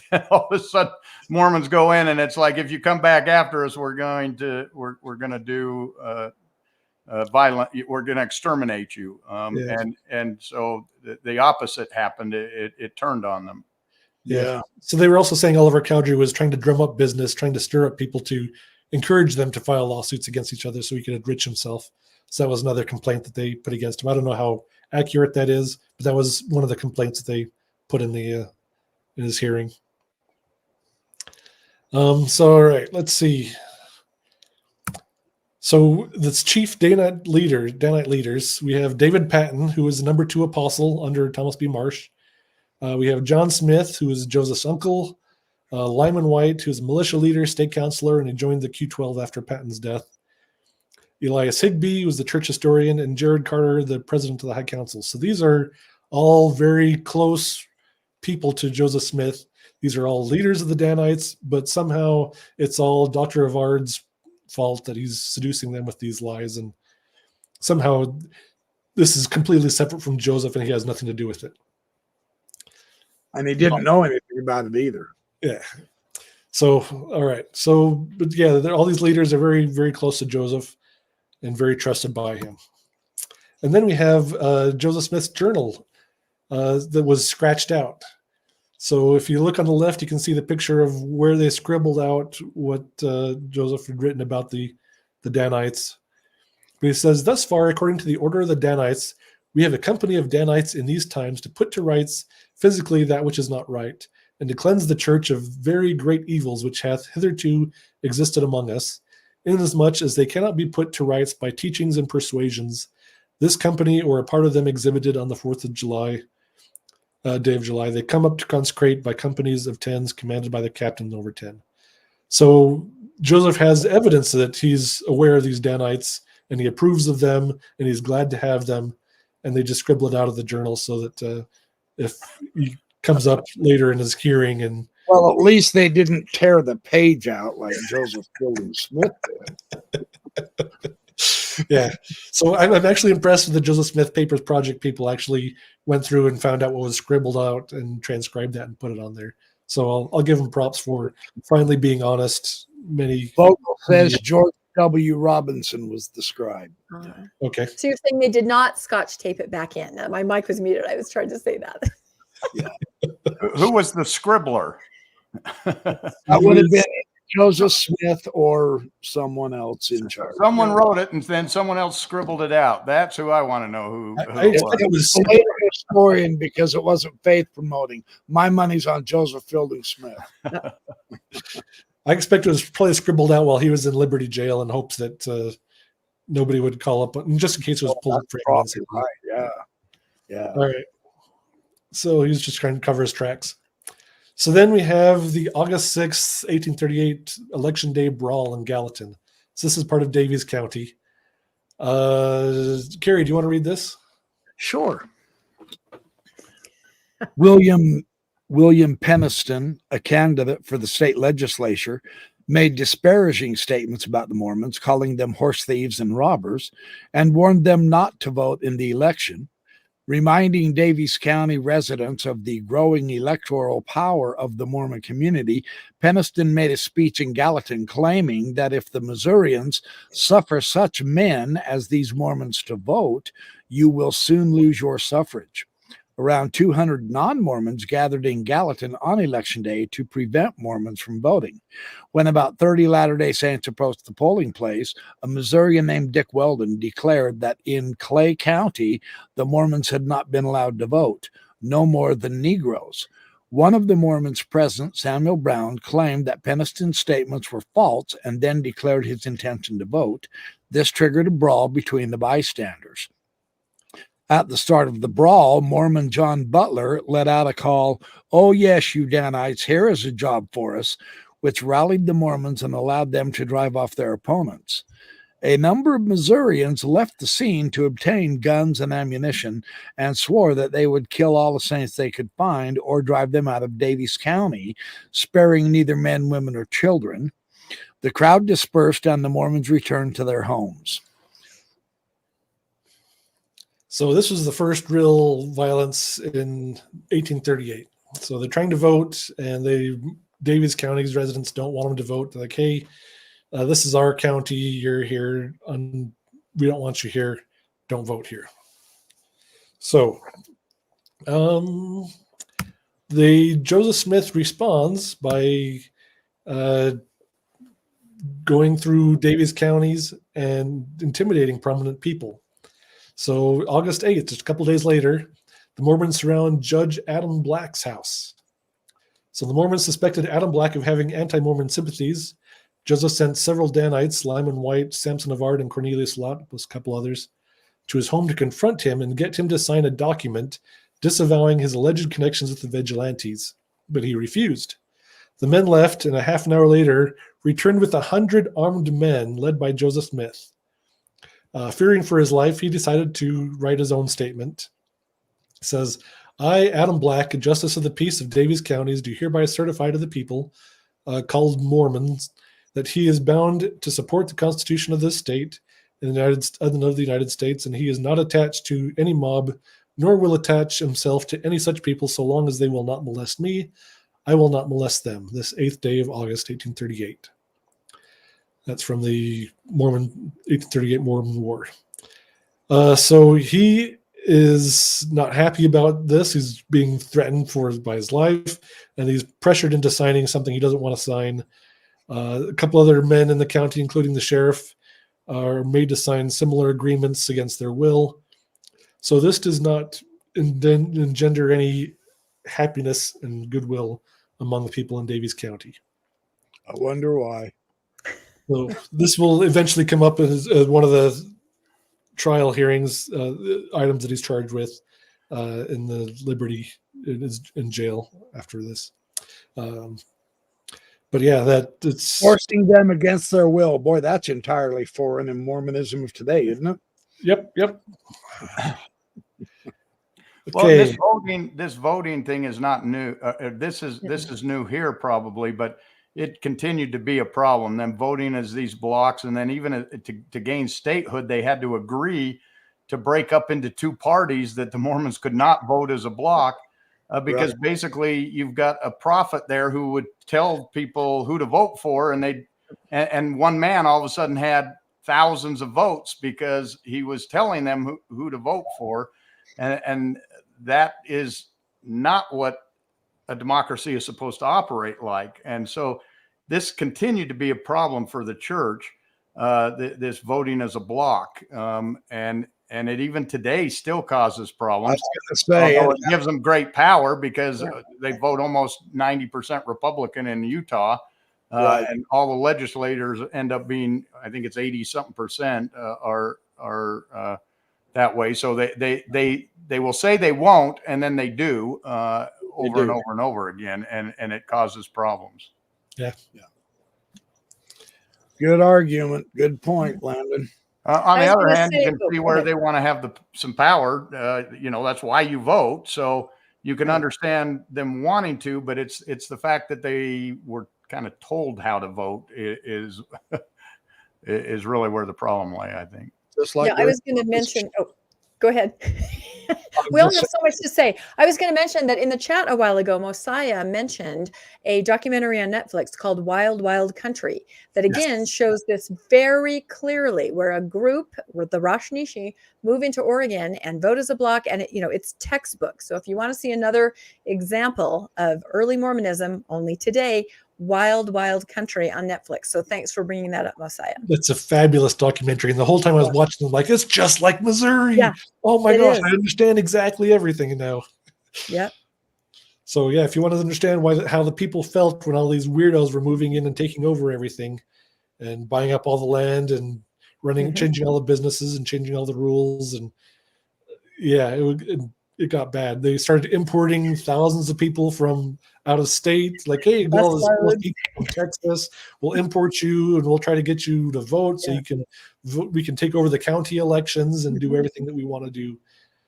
And yeah, there were a lot of things trying to thwart that. They were poisoning town restaurants and trying to kill people that way. And it was in Central Oregon. It's in Central Oregon, but it's a little microcosm of just the very same thing. So highly recommend. Yes. All right. Let's see. Next up, we have. So this is something I didn't know until I was doing this research. So there was an October 6, 1838 agreement with the Davies County settlers. They reached where the Missouri settlers would sell their land at greatly reduced prices to the Mormons, giving them the county. But the settlers felt like they were being pushed off their land and felt they had no alternative, needed to get what they could for the land. So there's like selling the land for less than it would cost the value of the crops that are on the land. And so they're getting kind of pushed out. They're upset about this. And the Mormons are just going to take over this whole new county. And the people in the surrounding counties are like, what the heck? They agreed to Caldwell County. They were flowing into Davies. Now they're going to have the whole county to themselves. Where are they going to come to my county next? It's kind of scary. And their revelations say they're going to take over. Hey. Fascinating. So then we have the attack on Gallatin that Vogel was mentioning. And this is a description from the Thomas B. Marsh affidavit. So Thomas B. Marsh is the quorum president of the 12, and he sees the Danites. He gets really nervous, and he sees this attack on Gallatin, and he freaks out afterwards. So here we are, just 12 days after that agreement to purchase Davies County. They attack Gallatin, which is in Davies County. So they're going to buy this, but I guess they're trying to motivate them to get out. They're going to loot the town, take all the goods, and maybe hope that they can get cheaper prices on the land. I don't know what they're doing, but they go in and attack. So we have a company of about 80 Mormons commanded by a man fictitiously named Captain Fearnot, who was David Patton, marched to Gallatin. They returned and said they had run off from Gallatin 20 or 30 men and had taken Gallatin, had taken one prisoner and another had joined the company. I afterwards learned from the Mormons that they had burned Gallatin and it was done by the aforesaid company that had marched there.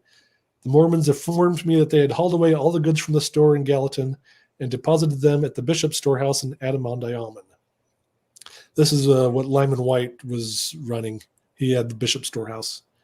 So he was arrested and put in Liberty Jail for all the stolen goods that were stored at his place. On the same day, Lyman White marched about 80 horsemen from Millport. He returned with 4 night and called for Joseph Smith and Hiram Smith to report them. and said Hiram, being counselor, said Joseph Smith, that White reported that he'd been at the site of Millport, saw no one to fight, but that the people generally had gone and left their houses and property. The prophet, on hearing the property was left, commenced to reply and said, "We had better see to it." White then stopped him by saying, "Never mind, we'll have a private council." Smith replied, "Very well. The private council I did not hear, but the men were determined to go to their camps. The same evening, a number of footmen came up from the direction of Millport, laden with property, which I was informed consisted of beds, clocks, and other household furniture." So a lot of the people there had fled Davies County, and the Mormons went in there and took all their property, all their goods. So more looting and sacking. Good times. But they were good neighbors. Yep.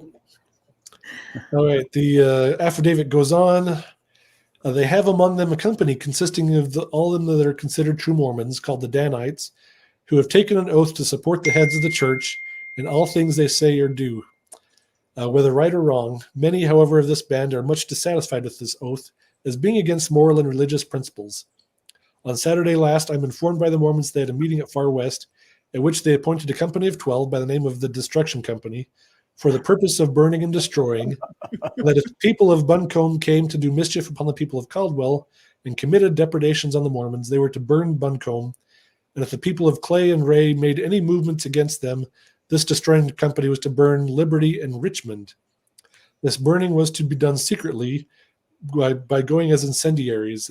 At the same meeting, I was informed they passed a decree that no Mormon dissenter should leave Caldwell County alive, and such as attempted to do it should be shot down and sent to tell their tale in eternity. So yeah, this is what Governor Ford is being told in this affidavit. So he's hearing about all the destruction that's going on. He's hearing about all these plans that are going to keep destroying everything else around him, and he's freaking out. And Orson Hyde also corroborates this affidavit as well. So two apostles are telling the governor what's going on behind the scenes. And I've got one more quote from this affidavit, and then we'll see. So in a conversation between Dr. Avard and other Mormons, said Avard proposed to start a pestilence among the Gentiles, as he called them, by poisoning their corn and fruit, etc., saying it was the work of the Lord, and saying Avard advocated lying for the support for their religion, saying it was no harm to lie for the Lord. The plan of said Smith the prophet is to take the state, and he professes to his people to intend taking the United States and ultimately the whole world. This is the belief of the church and my own opinion of the prophet's plans and intentions. It is my opinion that neither said Joseph Smith the prophet, nor any one of the principal men who is firm in the faith, could be indicted for any offense in the county of Caldwell. The prophet inculcates the notion, and it is believed by every true Mormon that Smith's prophecies are superior to the law of the land. I have heard the prophet say that he should tread down his enemies and walk over their dead bodies, and that if he was not let alone, he would be a second Muhammad to this generation, that he would make it one good gore of blood from Rocky Mountains to the Atlantic Ocean. That like Muhammad, whose motto in treating for peace was the Al-Quran or the sword, so should it be eventually with us, Joseph Smith or the sword. Wow. And all of this was over milk. Things, Yeah, right? that's right. Strippings. Skim milk or curdled milk. It's excommunicated because of milk strippings. Yeah, that's another lie that they tell us in church history. It's a great story. Yeah, and again, you see that the people making these affidavits are people who've been dispossessed of their lands by the church itself. He was a faithful apostle up until just a few minutes before he filed this affidavit. He's getting freaked out by what Joseph is doing. Now his life is threatened. Yeah. Besides, not only his property, but his life. Yeah. That's crazy, isn't it? Wow. And that's the part you never hear about, that the actions taken by the civic leaders are made off of the affidavits of former leadership of the church, insiders who know what's going on.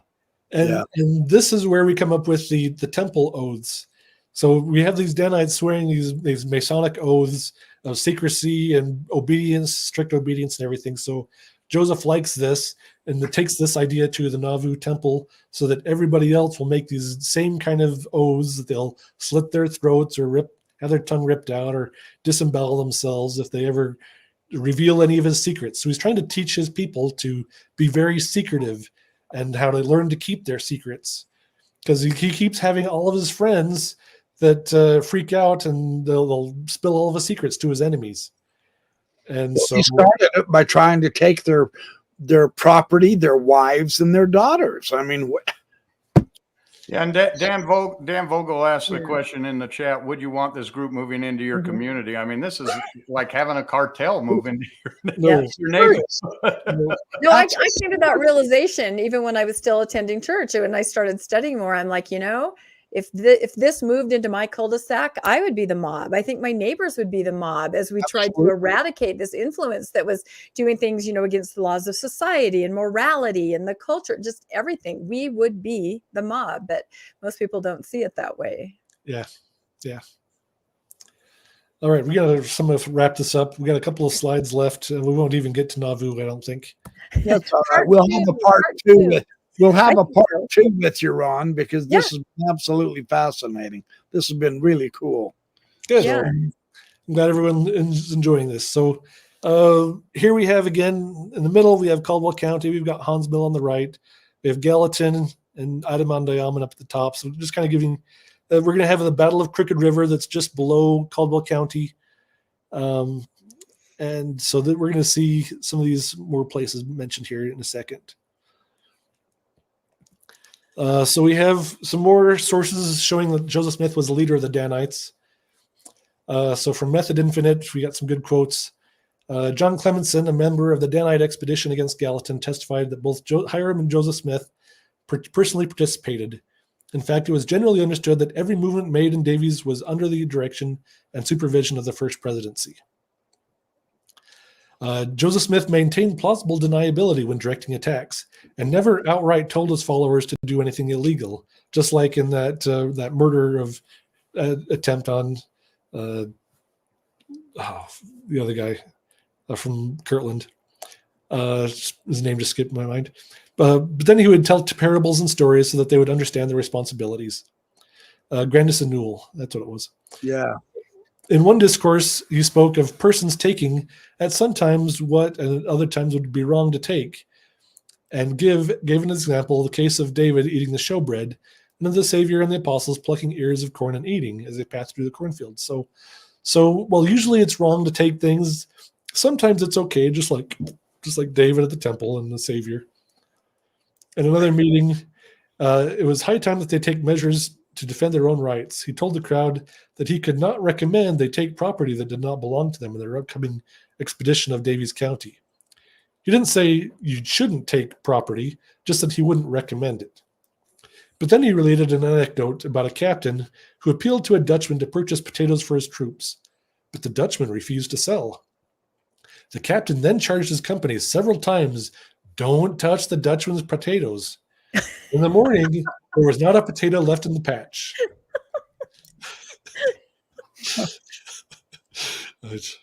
So he's words to live by. Words to live by, honestly. Yes. Don't touch the Dutchman's potatoes. So he's giving they said something really interesting in the chat. Joseph Smith would have been at January 6th. Okay. Yeah. Dressed up like Captain Moroni. Probably, legitimately. He already owned a general's costume.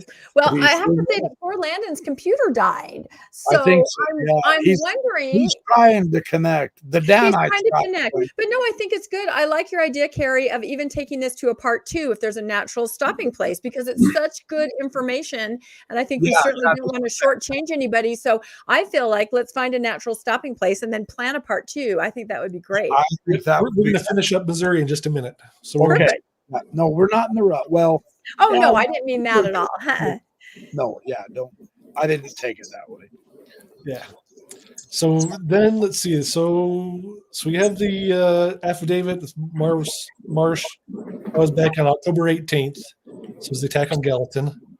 And then October 25th, just a week later, we have the Battle of Crooked River. So we have a Missouri militia that took 3 Mormons prisoner, and they're escorting them through the county. David Patton calls up a Danite group, including Charlie Pratt. Okay, hold on one sec. I'm hearing a whole lot of echoes. Landon got back on. It's Landon's fault. You guys hearing echo? Yeah. Echo. Yep. I just muted myself. Yep. And now the echo's gone. Thanks. Yeah, that'll work. Sorry. Yep.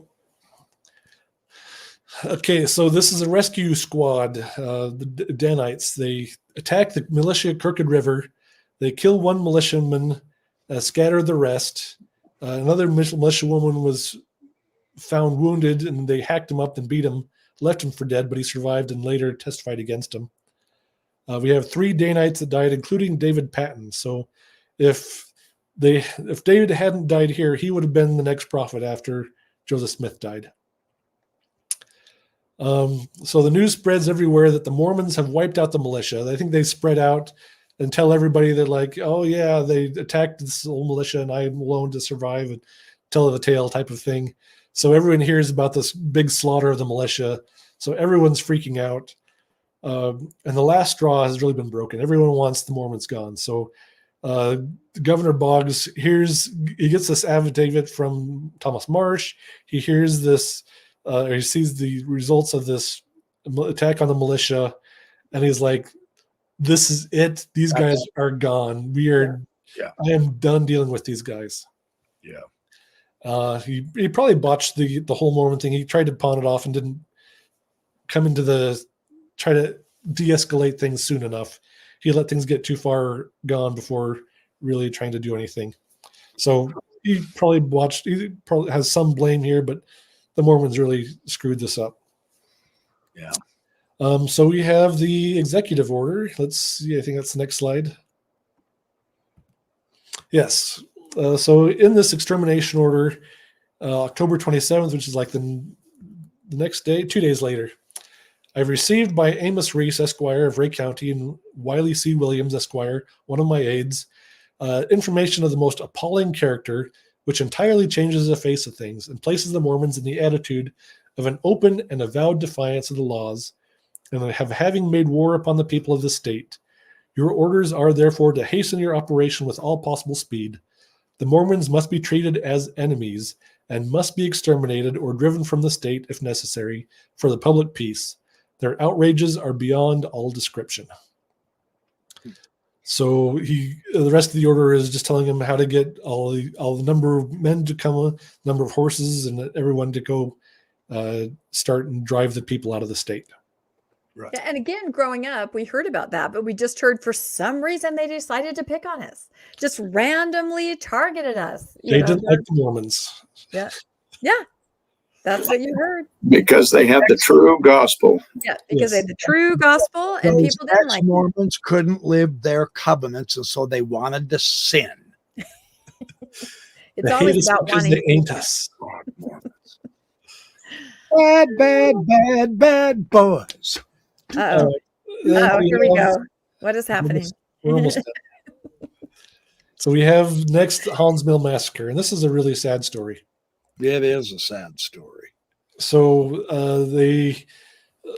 there was one militia that had kind of made peace with Hans Mill and said, okay, you guys are just, if you guys don't cause any problems, then we'll leave you alone. They kind of wanted to disarm them. I don't know. I've heard some mixed stories that they were disarmed or that they didn't want to disarm. And then there was another militia nearby that heard they didn't want to disarm and they weren't standing down.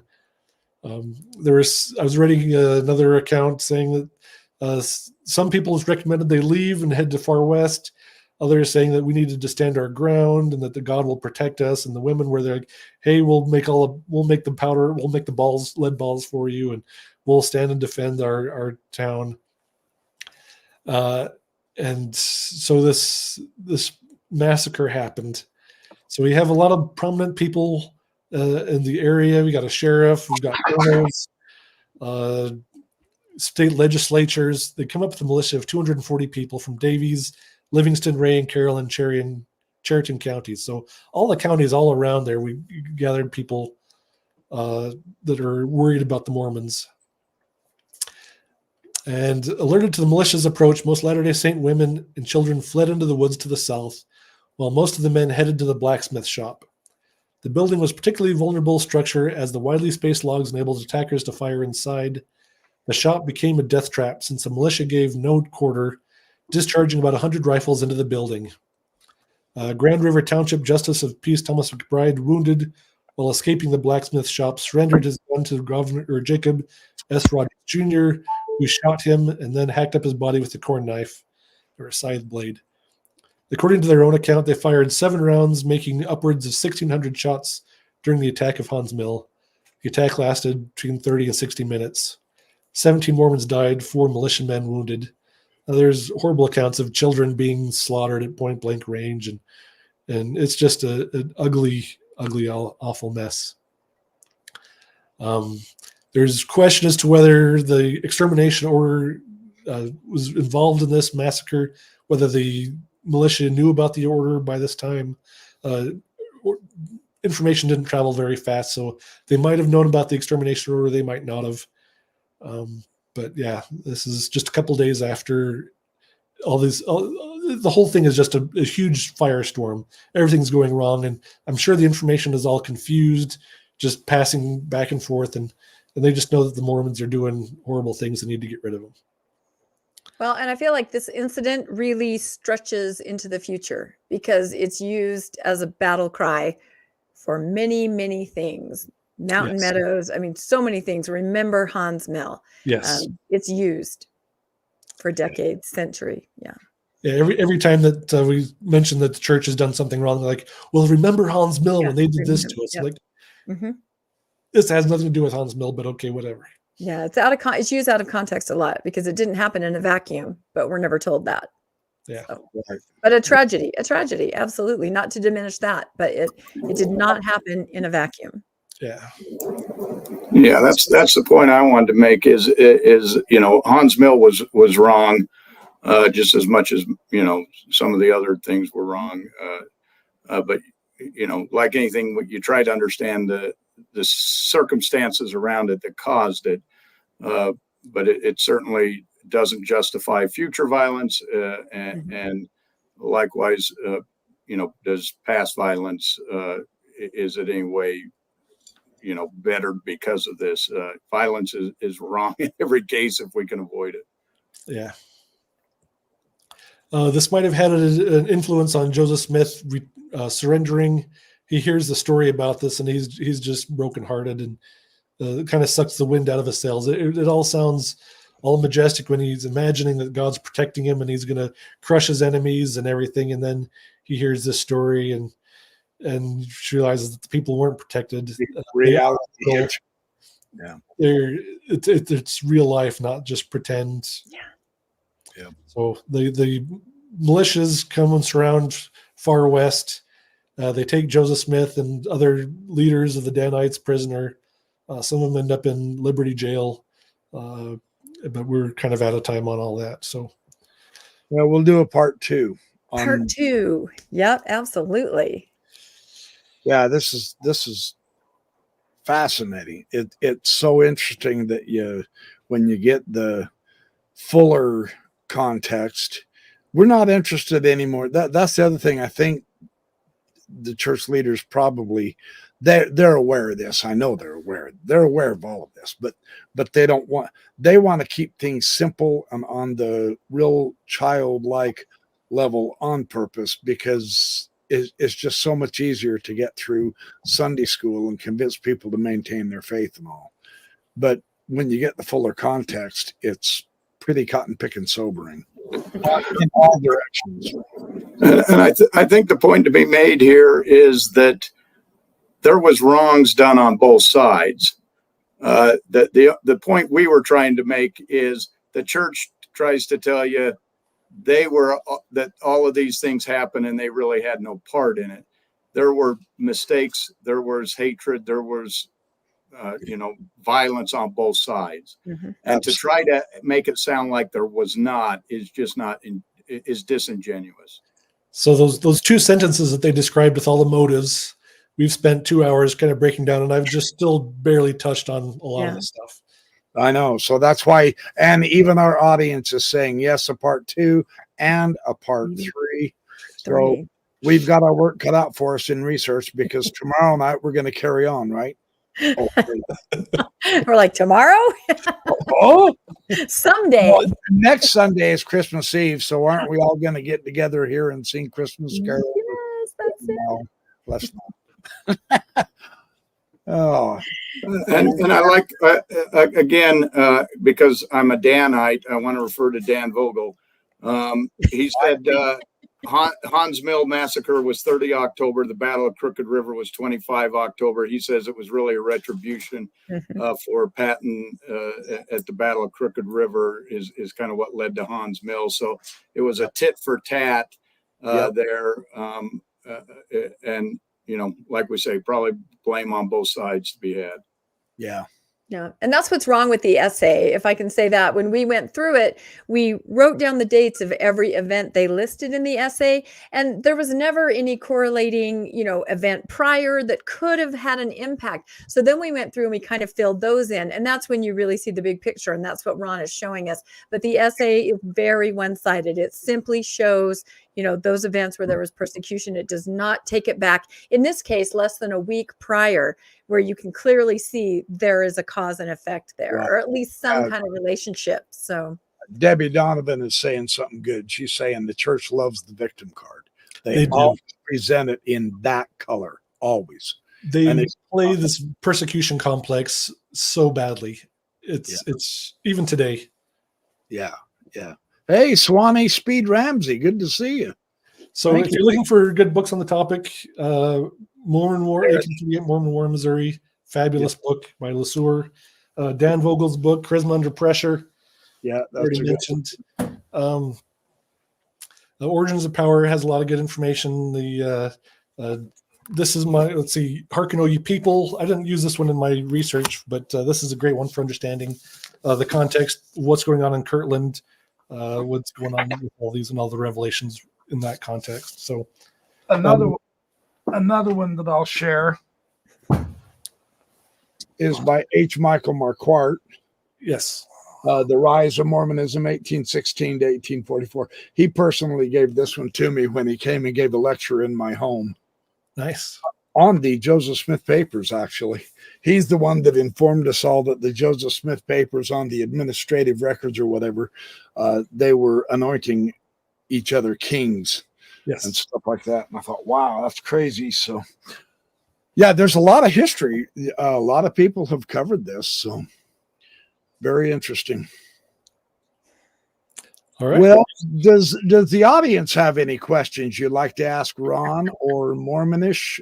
Don't ask the BYP. He's off base. He's off limit. If not, we're gonna head out. We've kept you for 2 glorious hours, and thank you so much for your time, Ron and Mormonish, Landon, Rebecca, and the dingling up there in the high left. I don't know who he is, but he's around here. He hangs out with the great ones. But Luo Sarah says, Ron, are you single? Hey, wait a minute. We can't ask that kind of question on the podcast. Yes. Okay, you two hook up later. Anyway, so we'll plan a part 2. What do you guys say? You think it's worth for doing sure. part Yeah. 2? Maybe 3. First of the year or something like that. Sometime in January, we'll try to get back together and put together a part 2, because this is a really important counterbalance that actually gives us a much more incredible / credible context, so that we can actually weigh it more realistically. Am I saying that? It's just, I am so used to, I taught for 2 years in Missouri, the victim card as a missionary. I went right back to church history country, and I didn't learn one damn thing because I taught the church's version. And so this especially has great meaning for me. So again, thank you for all your guys' work and effort. This was really quite fun. And we will do a part 2, you guys. Yeah, they're all clapping and stomping their feet, and the bleachers are rumbling, and watch out, the clouds are gathering. We're on stage again for sometime in January. We'd love to have you come back if you would. And so you went to Missouri for your mission. Yeah, I did, Mosia. I really did. Yeah. Right there in St. Louis.